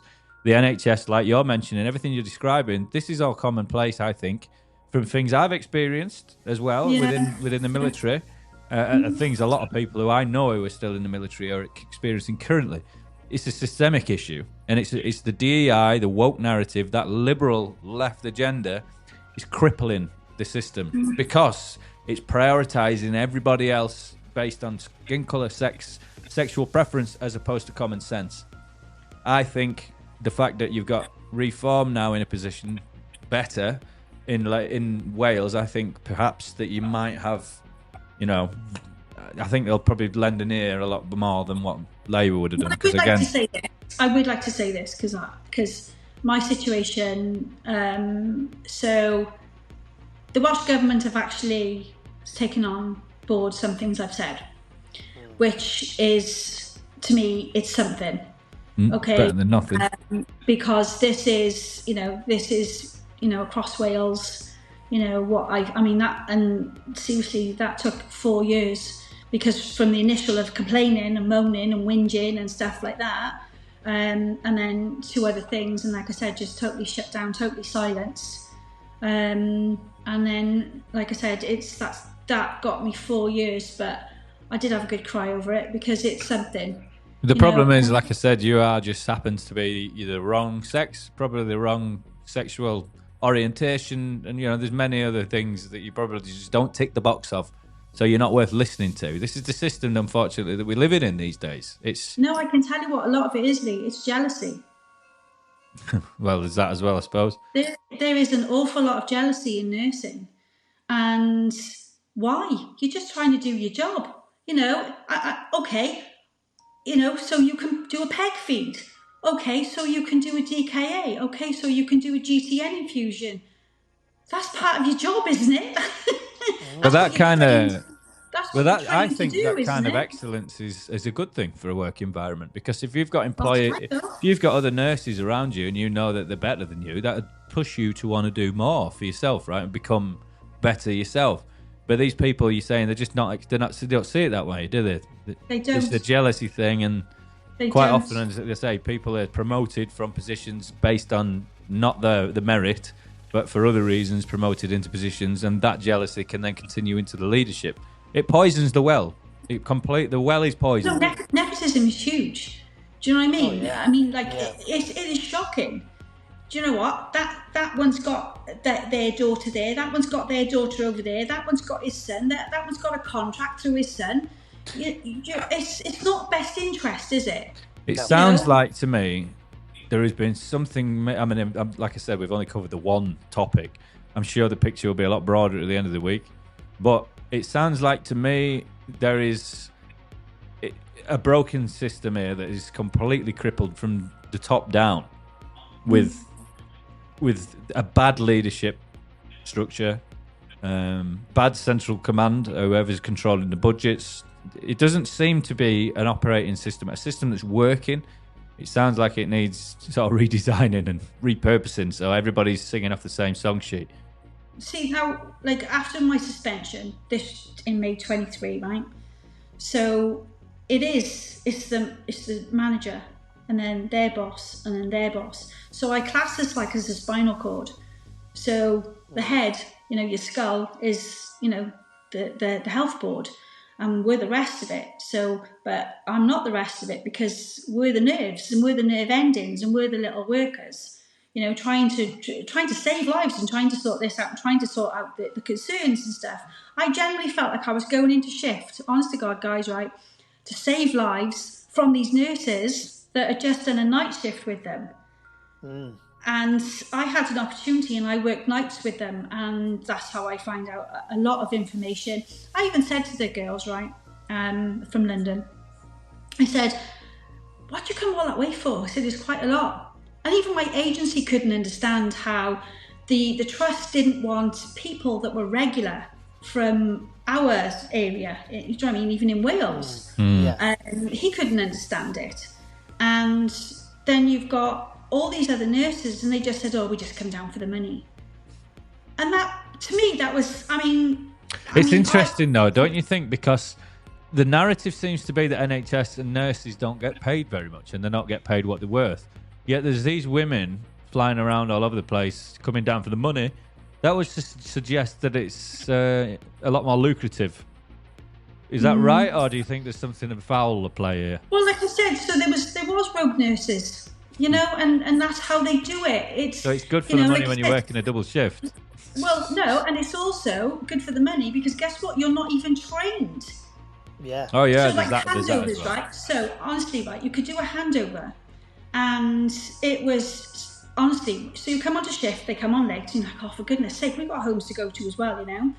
And you'd be like doing handover, and they want the lengthiest handovers going, right? But by the morning, trust me, they're gone. They're out those doors as quick as you could say boo, right? Because guess what? There's no pumps, there's no peg feeding. I had a patient, and I swear down, guys, right? 18 hours. This person had no peg feed. Now, they couldn't swallow, that's why they're on a peg, right? No feed, no pump, nothing. Not even a bolus of water for 18 hours. So I said to her, right, I said, I'm just asking you, I said, why is all this empty? And do you know what she said to me? I don't know how to peg feed. So I said to her, so you mean to tell me that you didn't escalate, that you couldn't do a peg feed? So this patient now was gone for your whole 12-hour shift, 6 hours before, and done nothing. But I worked out that bit as well. So do you know why they don't tell the managers? Go on. Why? So they don't get sussed out. True, yeah. And because they don't have to do the defects or what's it called? It doesn't So they get wouldn't reported. have to be like, so if they reported it to the manager on duty, which guess what, shit, they wouldn't have known, right? Because they don't. So what would happen is they would go, well, hang on, they just wouldn't go to these people, full stop, because they don't want to give up the game that they don't know what they're doing. So that patient is put at risk immediately the minute they're on shift because they don't know what they're doing. They don't do pumps. So it's like a DKA, which is a diabetic ketoacidosis, right? Sometimes we've got 3 pumps. Trust me, they haven't got a clue. So hang on, that's insulin, right? Yep. You're playing about with insulin. It's a drug. It's deadly. It can kill if you don't give it properly. That's why it's called protocol. GTN infusion, they didn't know what they were doing. But guess what? They still won't tell the manager. Yeah. So you can't blame, can't blame the fullness of it because they just think, oh, these people are coming to work. But it's not that. It's this, I'm not going to say nothing because guess what? I don't know what I'm flipping doing. Just so they can get out. But that is how I then find out, because a lot of my patients, and they did, they were like really like oozy and like, you know, like headed and stuff like that. And I'm like, what's the bloody diazepam? Your buggers have been given diazepam. Numbing them, yeah. So they were just drugging the patients overnight while they were on shift. Yeah, they keep them silent. Yeah. They keep them silent, and that's how it does it. So guess what? So also, when you come to a new school, right? So say you had sepsis patients now, just give you, and this does everything I'm telling you has happened to me, right? So you come onto shift, right? And you've been using a 0, right? 5 zeros. Okay, that sounds great, doesn't it? Because it does perfect patient, right? But it's not. So how come the minute I come onto shift, right? I do a set, because most of my patients I stick on cardiac monitors so I can see it like that, right? And then, hang on, how come my patient's using a 5 or a 3? Because guess what? They had sepsis building up all night. Oof. But you've just got nurses just sat on the desk, and I can tell you this for a fact, because my friend, right, she actually sent me a text message and she said, Justine, she said, you will not believe this. She said, I'm up on the ward, because there's different wards for us, okay, that we go on. So she says to me, Justine, I'm just letting you know, I'm on the ward and every single nurse that's here, yes, was from London agency, right? All sat on their phones all night watching films, right? So I said, just go and tell, obviously I'm at home, you know what I mean? She's just sent me a text message. So I said, you better go and tell a manager. Now bear in mind, this person that was in charge of this shift was only a band 5. So they've got the lowest band to band 5. That's the lowest band. So you've got band 5s actually in charge of these units, and it's not acceptable because you're putting so much pressure on these poor people that guess what? You're bound to have mistakes. But the fact is that night, and yes, it was the one night that she was on, and she texted me and she said, Justine, she said, they will not move. And the first thing I said was, you better go and get a manager from A&E. And she did. That's just crazy, isn't it? I was going to say, would there ever be an opportunity where these nurses would be basically in charge of the ward, these ones from London, and you've just proved it there that yes, they would. I don't understand. Not in charge, but they would be on the ward. Who are these people? Like, I don't understand. They just get on a train from London, turn up at the hospital, flash a card and say, oh, I'm here for my shift. And somebody says, all right, no worries, just in you go. Well, that's another thing. So basically, I've got this in a text message too, and I'm telling my agency that they just literally rock up for a shift that they're not even booked on for. But how do they book on? It's via the agency. The agency says, oh, we need a shift at this hospital. So what happens is a friend books the shift who's an actual nurse. Yeah. And they swap it with their mates. So the actual nurse will, in theory, be working that night, but they won't be. They'll give their stuff to somebody else who you don't even know who that person is. That's Could right. be anybody. That's right. So they don't have And to they scan rock in up. then when they come in? They don't have No, they a don't. check, an ID card or something that says, beep, there he goes, he's in the system now, has been on shift. No. Nothing. And I've proved that for 3 years that I was there, not once was I ever challenged. Right, okay, so guess let me what? just get this really straight, just so I can really help people understand this. Andy, he works at hospital, at Lancaster Hospital, yeah? He's got his card, he works by the agency, happy days. Andy decides that he don't want to work one night, but he still needs the money. So he calls on his mate Lee. Hello, that's me. I come swooping in, I take his ID card off him, and then I head down to the hospital. And I just walk on in there with no qualifications. I've got his card. I say, yeah, I'm here. I'm Andy Monk. I've been booked for 8 o'clock Friday till, I don't know, 8 o'clock following how it morning. works, yeah. And somebody behind the desk says, lovely, thank you very much. In you go. No checks, nothing else. And that's it. And then Andy Monk gets paid for it and I get to go home. And so what's in it for me, by the way, out of interest? Well, you'll probably get some of his share of cash. So I just get a bit of a share. But he got a double shift, but I get 50 quid in back pocket. You'll get something out of it from me. Shit the bed. I'm sorry, but my brain's just not computing. How the hell is this possible? How is this acceptable? How can this happen? I don't understand. Why is there no protocols or nothing? Like you said, why is there no standard operating procedure to vet these people? Because surely there should be a system where you scan to show that you're there and scan out. Yeah. You've got your ID number, your agency number or something. That's like basic stuff. It's not difficult to make that kind of tech. So you see, somebody like me, I've been with the trust for 3.5 years, right? And so I'm a regular. So you know me as a regular. But when you see the ones that you don't know as a regular, that's where the dangerousness comes in. Because somebody like me was, guess what, pointing them out. This fake person, it's not her. So guess what? You've got rid of me from protecting all these people from these rogue nurses because guess what? You've got the new people that come in that don't know these people, and then a couple of years in, they just go, oh, right, okay, we know her now, and she's regular and stuff like that. And no, it is how it works. So when you're explain why an they're NHS... shifting around the country, wouldn't it? If these nurses are coming in from London hell yeah. and they're travelling over to Wales now, once you get to know them in Wales, they could be shifting and then off to Scotland. And then No, it's not could be. They are. That's what's happening. I'll tell you something, man. The conspiracy head in me, the conspiracy head person is going nuts right now in my head, trying to figure out why they might be doing this. And the conspiracy in my head is going nuts. Money. It's organised crime. It is organised from crime. the top. This sounds like it's from the top. So if you think of it, it's like a phone this scammer. sounds like it's a way of getting rid of the NHS to me. It sounds like the poisoning it, or somebody, whoever's playing the game, sounds like the poisoning and destroying the NHS, so it's not workable anymore. It's a model that doesn't work. Once they can recognise publicly to everybody via all this corruption and break the system breakdown, they can then justifiably say, well, we're getting rid of the NHS. And everybody will be all right with that. You've already got that happening. Yeah. So if you look at the trust, right? So you've got E. Harley, places like that, right? They having GP services.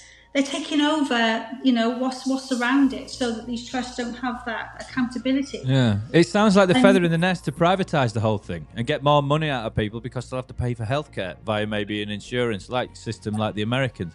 It sounds that's the conspiracy nut in me, by the way. People have been for a long time, a very long time. If you don't know this already, they've already been paying for their healthcare. You just don't see it.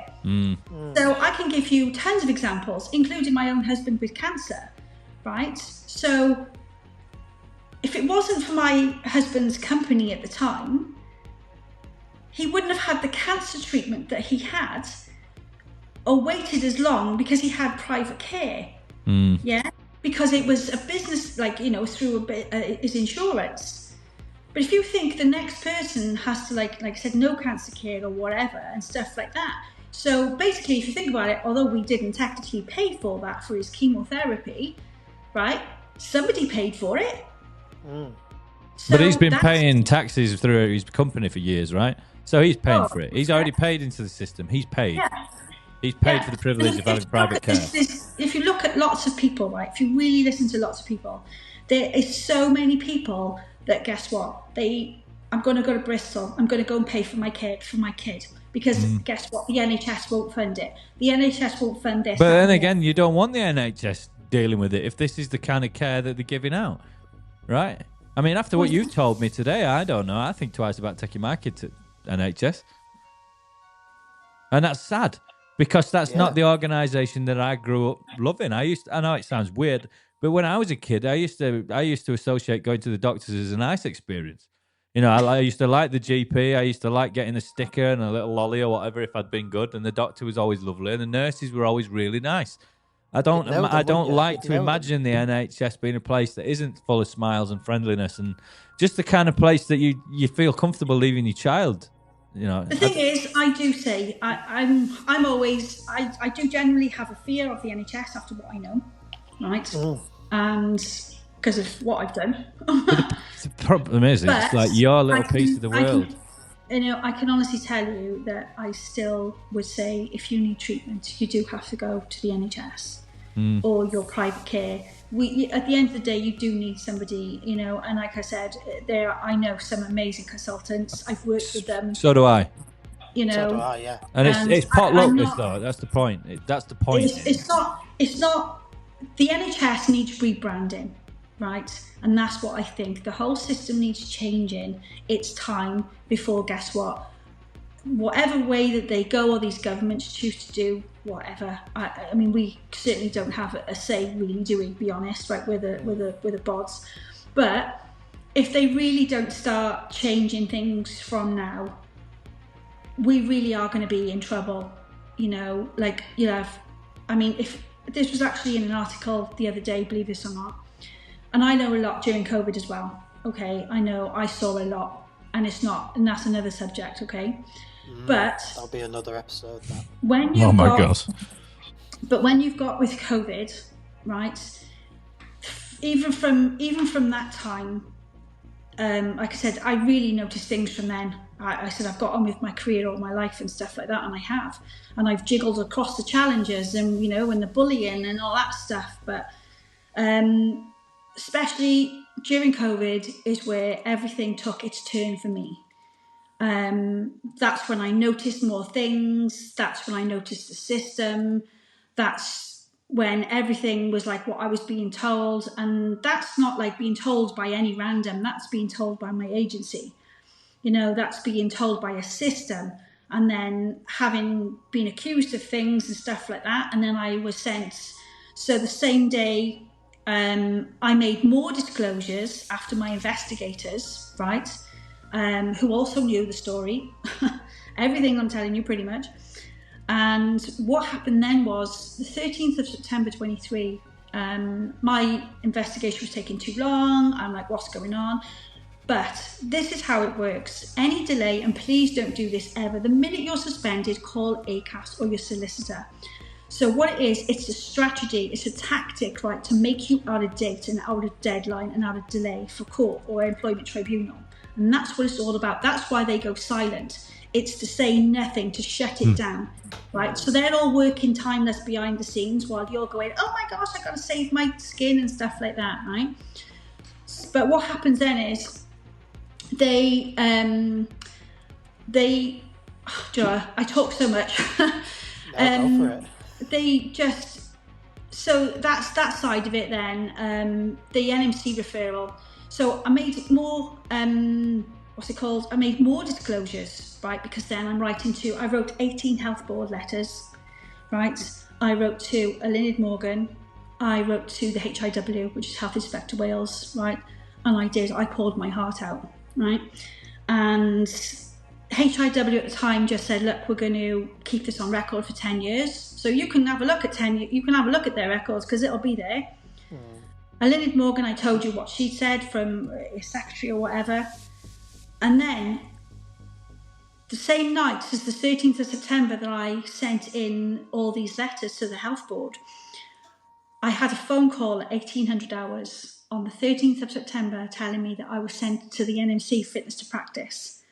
And the first thing I come out of my mouth was, who the hell do you lot think you are? Ruin my career. And that, seriously, I even said to her, I said, why are you doing this to me? Why are you doing this to my career when I've done nothing wrong? I said, no due process, absolutely nothing. I've done nothing, right? Seriously, they just go quiet because it's easier to go quiet, isn't it? And say nothing, right? So what I actually find out later on was the same day, which was September 13th, was the same day that the trust went into special measures. Coincidence. A massive coincidence. Massive. Yeah. Massive. So I'm told by my managing director of the agency that it's okay, Justean, it'll only take a week, and then you'll get the NMC referral. It took 3 months. Now, bear in mind, I'm not working. I've got no money, zero. Jesus Christ. I'm even told, right? I was even told by the job seekers, lady behind the desk, you can't claim because you've got savings. Yeah, over 6,000 savings, you're not allowed a penny. Right? So I'm it's reduced, right. It's reduced. But wow. Seriously. And then I'm like, okay, so I can't work because I'm getting bad references. And it's also, so the NMC referrals is to keep you from doing anything because you can't do anything at all. However, during this time, and this is my court thing, so the 1st of August I got my P45, right? So I got my P45 in the middle of a suspension. Yeah. Right? I contact ACAS one day after I make the disclosures on the 14th of September, right? And then the 28th of October, I'm given my the ACAS conciliation. So what have I just told you? That is in date. So how come I have had 3 judges telling me that I'm out of date? Well, it's not, is it? It's definitely not out of date.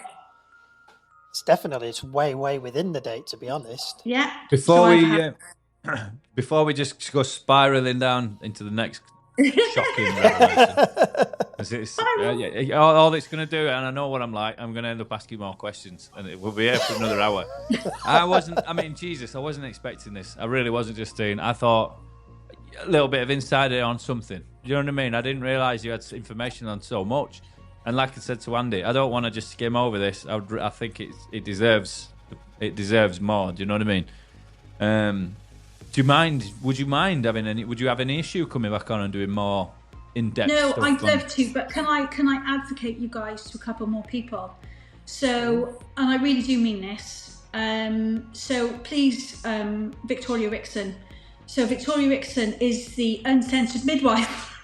Yes, that's what you told me and, about. Yeah. She can tell you some stuff as well. She has, oh my gosh, she has had her own awful story. And I couldn't have done this without lots of people, I'm being honest. So I'm actually Accountability Crusade. Steve Leverley is amazing, right? He has helped me so much, him and his wife. And I think what I found is, and I just don't just don't give up. Just seriously, just don't give up hope. No, definitely. Yeah, but the thing is, Justine, I know you're upset, and it's been a long old road, and it has. It's been pretty shit, but from what it sounds like, the last few years, being quite frank. The beginning is, I think, what you're doing now is the beginning. Telling people about it, because this is the new media. It's gone are the days now of relying on big mainstream companies to get your message out there and tell the news as it should be told. Those days are gone. This is how people get the news now, get the message across. It's via YouTube, via, podcasts and stuff. This is how people are waking up. You can see around the world, there's revelations and revolutions happening everywhere. And that's because people are listening to people now. Yeah, gone are the days of, like I say, I just think don't give it a hope, because even though I felt like it's very isolating, okay, what they do. It will be, yeah. But don't you act like you're at the end of your tether. This is the beginning for you, all right? So don't worry about it. Because I actually also got a cease and desist from the trust. And that's another thing that they do. So even though I've done everything by the book, complaints, and believe this or not, a manager will actually dob you in for promotion because they want to be part of the group. And it really is, seriously, it really is how it works. It's very dominatrixy that way. It's, it's very much, it is a bad culture. Do you know what I think, Andy, thinking about this? Go on. Yeah. And I'm thinking about it. Maybe it'd be an idea to get every part recorded before we release it. So I release it in parts because it's going to be we're recording it in parts. But I think maybe we get the whole thing before we release it, if that makes any sense. And release any of it.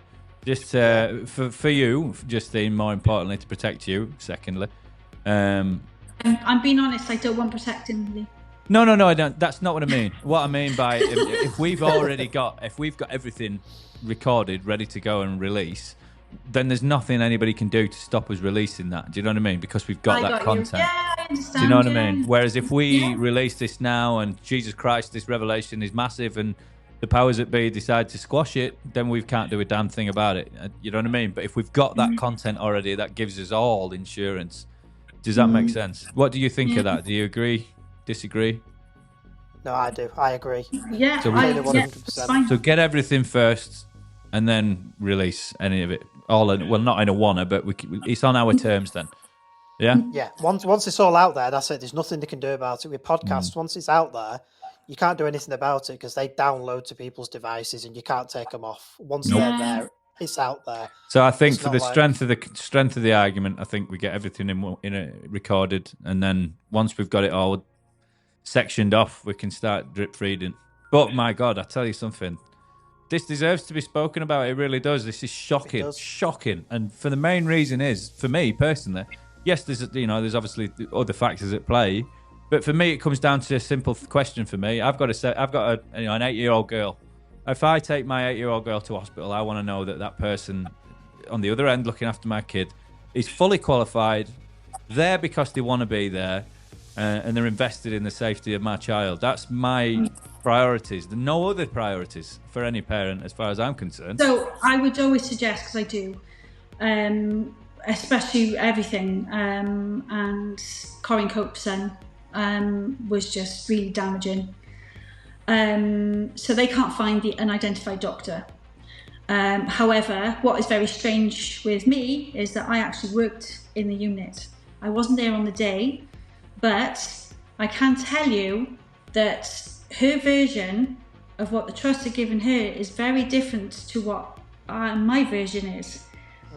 So we have correlated. We're in the same, we're in the campaign for the NHS, and we've been 2 MPs, and we're trying to get it out there, Well, we'll get it out there. Don't you worry about that. But what was strange, Lee, is that the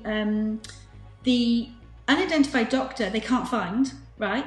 But yet me, who did nothing wrong, the NMC asked if Justean has had any problems any complaints before the NMC referral.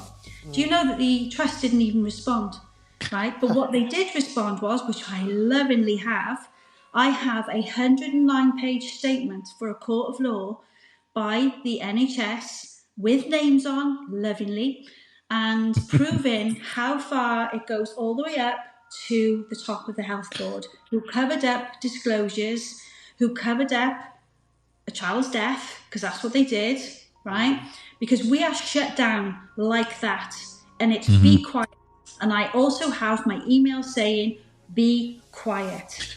But the thing is, it's funny that you say this, Justine, right? Because you hear similar cases from within the police. The same systemic rot, basically, from the top down. You hear the same thing that you're telling us right now from the NHS. The similar things you hear within the military. And we know that there is elements of that within the political spectrum as well, and councils, etc. And these are the things that are being exposed. They are getting exposed slowly but surely. And again, the grooming gang, and this is part of the same thing. There is very curious reasons as to why there are people within power and positions of authority who are not paying the attention that these subjects and topics deserve. And you've got to ask the question why. And there's more people now asking why, and more people asking for answers. And that's why you cannot hide this. Yeah, but you can't hide this. You cannot hide this. The mainstream media will not be able to keep these topics suppressed much longer. You know, because of what we're doing, because of what other podcasts are doing. You brave people like yourself who just want to tell the stories. And this is news. What that crap they're peddling on TV is not news. That is it's not news. Fairy tale. It's just narrative. So what I find out is, what the NMC asked is, how many shifts has Justean done, right, in the 3.5 years that she's been with us? And guess what? They provided every single one. But yet, guess what? They couldn't identify the doctor that with Corinne's son. I'd be willing to say the doctor is no, I'm not going to say it. In fact, I'll just leave it. I'll just guess. Everybody can guess exactly where I'm going with that. Yeah. I just want to say thanks for your time. Okay. It's only just begun. It's only just begun. This is it's a very interesting. It's a hell of a lot more interesting than I thought it was going to be. And I'm sorry that you've had to suffer with this. Massive. Quite honestly, I know it's not something I can impact, but for the last few years, it sounds. My lovely home, Lee, is up for sale. Because I haven't had no work for 2 years. However, I'm going to spin myself here. I have just actually had, I've set up my own company for myself. Good. And it's called Creme de la Creme Freelance Nurse. And I'm going to be solo. Good. And it's just been accepted by Companies House. So just about to get started and, sort out my agreements. And I'm sticking to my agreements, by the way. Good. Good. And that's hopefully great. Get started soon. That's really good, honestly, really great. I'm a business owner myself, so I understand it's better to be doing things for yourself, for sure. And it's not, do you know what? I'm so weary of honestly going through the tax avoidance stuff. I tell you what, it makes you really scared. And I actually spoke to the HMRC when I come to the second one, and I told them about the other company with the tax avoidance. I did say this to them. I said to the HMRC, I said, I'm just asking, I said, but do you go for the NHS? And his reply was, no. He said, we just go for the nurses. So you see how the trusts get out of it as well. And that's what I said, it's us that cop it. It's us that cop our stress. Yeah, but you're expendable, right, in the eyes of these people. Oh, I very much am, yeah. And you've got a never-ending flow of low-skilled labour flowing in. Just ready to be exploited by these fake agencies and utilised, they utilise their own work schedule, what it seems like, for their own financial gain. The bottom level's destroyed. It's not just poisoned. The well's not poisoned. It's crippled. It's broken. It's completely destroyed. As far as I'm concerned, from everything you've said here, and if it's happening at the hospitals that you happen to work at, where else is it happening? And if nothing else, that's what I want to see happen from this: is that more people come forward who have been in similar situations and corroborate exactly what's going on, not just at the hospitals, obviously that you work at, but throughout the UK as well, and other NHS I'm certainly not the first. I'm certainly not the first. We've had hundreds of years of whistleblowers, but guess what? If we don't keep the next generation of whistleblowers, this is how they just keep getting away with it.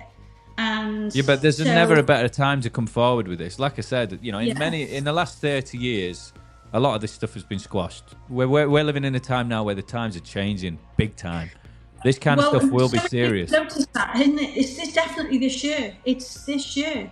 Like last year, it was totally different. But this year, it's like, again, the groups that I've joined, wow, totally off. It is that time, and it needs to change because, like I said, you are so. Oh, that article I told you about. So this was actually in the paper a couple of weeks ago, and the actual trust that I worked at actually made an apology. stating that during COVID, something like 1 out of 4 deaths was needless. And guess what? We leave it there, and I'll tell you why on the next one. Yeah. We've got a lot of questions about COVID. Don't you worry about that. So, definitely. Wet the whistle nicely, Justine, for the next episode there. Nicely done. 100%. And like I said to you, Lee, my phone hasn't stopped over the past couple of days from Justean, but also from TikTok and things like that. The things I've put on, that people are just reaching out all over the place. Good.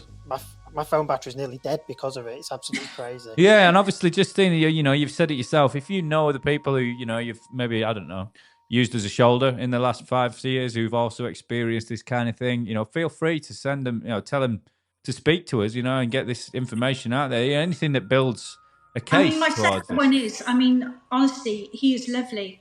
But his story is, I know it's not NHS, but Ajit Chambers. Seriously, what a guy. This guy it might be an idea, Andy, if we can get some voice notes together, from accounts, get some voice notes so we can play them throughout the episode and stuff. The things that'll lend credibility to everything Justine's saying, perhaps. Maybe that could be something we could utilise if there's people. It's possible. Oh, there's lots. There's a lady called Lorna who's reached out to me, and she's going to start doing a lot of this on this platform for us. And there's so many parents who have reached out. That's right, yeah. It's parents. Yeah. Good. They're reaching out saying, why does this happen to my child? It's not right. And it's not acceptable. It's not acceptable because you know what? We could save your life within seconds with sepsis. Yes, you could. Yeah. So, this is my point. You've got sepsis. Now, if you don't feel well at home, you get into hospital, right? Mm-hmm. Now, this is how I look at it. You could be on that ambulance. You've already got sepsis. I'm just doing the sepsis one for now, right? Yeah. You've got all that time on an ambulance, but you've got sepsis. But guess what? By the time you actually get into A&E, do you know I only have 1 hour to save your life, but yet they've been on an ambulance for 12 hours. Get that one. So I have to do a body map. I've got to do cannula, bloods. I've got to get IV. I've got to do the sepsis pathway on you, right? I've got to do times, dates. Right, I've got to do quite a number of things on just one person, right? But yet, that person's been on an ambulance for 12 hours. Stuck in a corridor as well. And it's not. Sepsis needs that, right? Just get into hospital as soon as possible and just say to them, I think it's bloody sepsis. You've got to say it, You've got to say, look, I am having chest pain, I think, and you've got to, we have an hour to save your life. Then that's not even from that time ago. That's from that point of A&E. Yeah. We have 1 hour because we're told all the time, we've got 1 hour. So I've got to golden hour, eh? The golden hour. It is the golden, call it the golden hour because that's what it is. And it's from the time you're at home is the golden hour starts. It's not from the time you get to A&E. You've already got that time lapse by the time you get there. Yeah. And that's wrong as well. Do you know what I mean? Because I work from top down. Okay, so even if I had an inkling, let's just say I don't know. I'm just saying, you could. It doesn't even matter about news scores. So it could be the condition of you. You could be sweaty. You could be this. You could be saying, right, okay, this has been my symptoms for the last whatever, right? And I'm just going to go. Do you know what? I'll see a doctor straight off. Just say, look, I think it's sepsis. These people that I did work with, right, most often go do it. Let's just start the sepsis pathway as a just in case. Yeah. Because guess what? If I give you antibiotics and you haven't got sepsis, what have I done? I've still saved your life. But it sounds, Justine, it sounds like if I'm coming into your capable hands with suspected sepsis, I'm okay. But if I fall into the hands of perhaps maybe a different agency nurse, the chances are I'm not going to be okay. And that is a problem.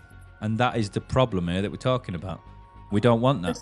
But sepsis is, like I said, it's so quick. Sepsis is so quick. All these blood diseases, they're so quick. And that's one illness, by the way, right? My problem is on this is, what about chronic injuries? What about chronic injuries? Things that could be avoidable, like that may linger on for years afterwards. Injuries that didn't need to be loitering around for years. Do you know what I mean? Like, my own personal experience of this is my missus. She got, what's it called? Epidural when she was giving birth. And she's had big time issues with her nerves in her back since. She's had major issues since then. And I keep telling you, so there's this medical negligence. Clearly, because she retold me the story, and it says that there's like issues. At the time, it didn't seem very good. But anyway, she's had issues ever since. But I think that's a medical negligence thing. It's like she's had issues what since. you can do with any negligence, right? So it's like this is the thing with the data exit. So what happens after the data exit? And if we can't report it, I'm hearing this across the board, across the country now, right? Because the groups that I'm in. Now, if you think that person up in Scotland, right, they've just applied for their FOI notes, and guess what? There's no documentation of it, because guess what? If you don't data exit, it never happened. So guess what? You can't make a claim. Now also, right, it's called the HSJ and it's called the leaderboard. So if you think about it, freedom of information for the trust that I worked at, right, September, everything aligns with everything, all of my cases and the women in my group, right, and stuff like that. So September, October, November, December, there's not one complaint, freedom of information for that trust. So for 4 months, there's not one complaint. And guess what? That is why I got the cease and desist for, because I asked for freedom of information last December, right? December the 10th, I asked for the freedom of information and I asked for a SAR request. 2 days later, I got the cease and desist on December the 12th. December the 19th, you will not believe this one, right? A manager, so that's after a cease and desist, only contacts my phone, and I screenshot it lovingly, right? Contacts me. 3 days later, I'm not joking, I'll even show you on the next one, right? I have a huge truck bolt thrown at my house, right? And a rock thrown at my house, which I kept. I've told the police everything, right? Of my knowing, of the bullying, of everything. And my response was, we don't deal with it. Who does deal with it? Exactly. Yeah. Exactly. Who can you turn to? All right, okay, no problem. Would you like me to go and hire my own vigilante group for protection then? If you're not going to deal with it, who deals with it? If the police aren't going to deal with it, who deals with it? That's the neighbourhood watch? What the hell are we supposed to do? Right, anyway, Jesus Christ. If you look up in Essex, right, so there's something like 200 negligence issues, right, with deaths. And that's now been investigated by the police. So I did do this. I actually sent my case to them. And I said, this is actually how the system works. And all I got response was, you're not in our catchment area. I'm going to ask you a question here, right. Justine. I want you to give me the truthful answer. What is it you want out of this? Out of coming clean? Ideally, the end product. What do you want to happen as a result of you telling, and maybe the avalanche of information that comes forward afterwards? What do you want to see happen? I actually want world peace, Lee. I do. No, I mean it. I really I know. do. Let's bring it down a bit smaller locally. I'll bring it down a bit smaller. I want to save lives. Yeah. And that's the key core of this. And that's not small, right? That's big. Because if you look at, if 1 in 4 deaths were caused during COVID, and yet it was called in the newspaper as needless, then guess what? They didn't need to die, did they? Mm-hmm. No. So that's it. There it is. I mean, what other reason do you need? It's there and, save lives. Is there a better reason to be doing anything? I don't think there is. That's what 99% of nurses want to do, don't you? You want to save lives. You go in there because you care for people. Obviously, there's the bad apples in the cart, but you're highlighting here that these other people are coming in, and it's just absolutely mind-blowing. They're coming in with the wrong intention, the wrong motive. Yeah. Everything is wrong. Everything's wrong from the beginning of them arriving here to going via an agency, which we already know is a corrupt, illegal scheme in the first place, and then they just seem to be operating under their own steam somehow once they get through the agency. It's called illegal labour. Yeah, and there's a lot of it from what it sounds like. It sounds like it's a hell of a lucrative scam they've got going on, and if nothing else, from all of these, these parts that we're going to do, if nothing else, if that stops, I would have considered this a win, because that sickens me, that what you've told me today, honestly. Just that part sickens me. It really does. it's made me angry, very angry, knowing that, and it really has pissed me off. I'm going to speak frankly, say what it is. It's pissed me off. It's disgusting that's the reality that we're living in. Yeah, so if nothing else, if that gets fixed, that's the reaction that that is needed, because with everything that I was working out and what I was finding out and why I was being shut down, it shows you that, guess what, we just, it is public concealment. And I did actually say that in my court, right? Now, I'm a litigant because, like I told Andy earlier, I've contacted over 50 solicitors, right? And I was actually told this by just a few. Justine, we're so sorry, we can't represent you. And I tell you what, these people were lovely to me, and I'm being honest, right? They never spoke down to me or nothing. And they said, we're so sorry, Justine, we can't represent you because we will not get work from the NHS if you win. So I have done all this on my own. So I will tell you this, I've actually got this. I've got a 4th appeal, my last appeal next year, right? I don't know if it's the same judge's mind, because I actually reported them. And I'm not, no, I even went to Barry Clark. I'm not doing it. If I go to work to do my job. I do not go to work to corrupt you, to take anything off you, to steal off you, to do this or to do that off you. I do it by the book, because that is how I rocked for 33 years. Yeah. So guess what? I don't care who you are, whether you're the government, whether you're this. You do your bloody job because you get paid for it, and that's what you wanted to do. You want to be an MP? Great stuff. Be an MP, right? Get your DBS. But you get paid for it, yeah, and get your DBS as well. Don't start me on that one, Lee. No, that's brilliant, Justine. There's loads of information there. Is there anything you want to finish off with, Lee? No, what you've told me. No, sorry, it's my fault. Just the, like I said, the HSDJ leader board. So basically what happens is, when all these trusts from all over the country, what they do is they go onto a leaderboard for complaints. So if you think that we couldn't datex for that entire time, right? But yet you have a manager that's in the office doing complaints all the time, but yet there's a note, right? So what I later find out is that, guess what? If you put a severe complaint in, right, guess what? It's downgraded. So everybody, when they put a complaint in, it gets downgraded to a 0. That's just crazy, isn't it? It's fiddling everything. It is fiddling the it's books. all it's fiddling everything. corrupt. It's all, and it is. It's fraud. Yeah, it's fraud. It's negligence. I even took I think I'm nuts, right? I even took my story, my case, to the human rights, right? And do you know what? It's not in the remit, Justine. No, absolutely not. Doesn't seem to be in and anybody's. that is the human rights. And I'm like, so hang on. So you're advocating for human rights, but yet I don't come in the remit. I've made all these concerns. It's mad, isn't it? It's just crazy. I hope somebody sees this who can genuinely affect the outcome. Do you know what I mean? I really do hope this lands in front of somebody who can genuinely grab hold of it and take hold of this and take it somewhere. Do you know what I mean? Because all we're doing essentially is a new age news.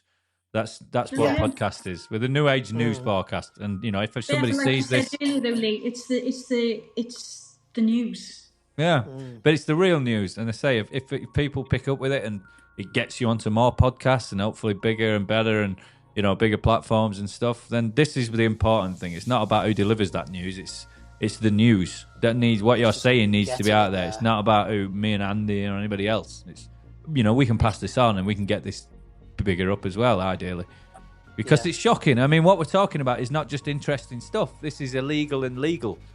When this comes into question, there's people that need to be informed about it. Do you know what I mean? Otherwise, essentially, we're implicit in covering it up.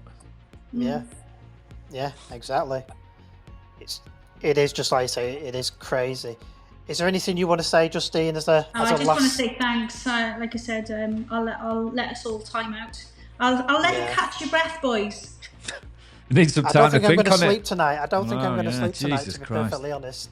Honest to God, Justine, thank you so much. And thanks for being brave. It's not just on my behalf, but on my daughter's behalf and every other parent out there. Thank you. But I just don't look at it. Honest to God, Andy, I don't look at it as brave. I really don't see myself like that at all. I honestly don't. It's just, it's time. It's not acceptable. It's like I said, it's all these years, it's decades, and it's, if you're not going to change nothing now, what bloody hope have we got for the next decade? The next new staff that, guess what, that really can't say nothing. I've got to do the whole scaboodle here because I've got to do the lot. I've got to do your newbies. I've got to do the people that can't speak up. I've got to do your end-of-life patients that, guess what, that might be abused, right? That can't have their end-of-life drugs because, guess what, the nurse didn't give it. And, I have seen that. We denied that dignity. They are denied their dignity, right? And it's not, what are you going to do? So it's okay to let somebody suffer end of life. No, it's not. If you've ever seen it, right, it's harrowing. I've seen it. Yeah, my grandfather and my mum. It's heartbreaking when they change stuff, when they start gurgling, burbling, and you're like, oh my gosh. But if you can give them some dignity and some time, then that's great, and make them at peace. Yeah. You don't have to be struggling before end of life. My husband, and I tell you the truth, boys, right? My husband died in the hospice, right? And I will advocate these guys because they were amazing. Excellent. And I'm so glad that my husband died in the hospice. Right? He died in St. David's Hospice up here in Cardiff, right? And I'm not joking, the best, right? He might have gone on a bit longer, I'm not saying that, right? But what I'm saying is he had the best care. He had the best nurses. You knew who those nurses were because guess what? I saw them every day, right? I had the same staff. I didn't have all these people coming from every direction, right? I knew the ward sister, right? I knew the consultants. I got to know them in all of that time. And you know what? Chris had the best care, right? He died peacefully, he did, right? In the end, until you get there. But guess what? He had dignity. They washed him, they looked after him for me, and they gave me that time to adjust as a grieving wife that had just happened. And I don't want anybody to lose anybody, but it's going to happen, We all come to an end of life. So guess what? If that's the case, I'll give it to myself. Do you know what I mean? Because I just want to say, do you know what? I want a bit of peace. I don't want, you messing about on a scoreboard, because the scoreboards as well, exactly the same. They're all adjusted. So you could have a patient with end of life that was naught. Really? What, you can honestly see that's a naught? More like a 10, not a naught. It breaks my heart seeing anything like that. No, so no. No, I'm not having it. I agree. I agree. It's just really, really good, Justine. You've put your head above that water level of corruption, and you're peaking above it there. But there's so many other people who are just under that level who've reached out to me just in the past couple of days who want to do this. They are going to. And this could be one of those floodgate type situations, couldn't it? You could just open a floodgate, and then before you know it, it is. Yeah. There's so hundreds many coming forward. So thank you again. Yeah, definitely. To the next episode, definitely. To the next episode.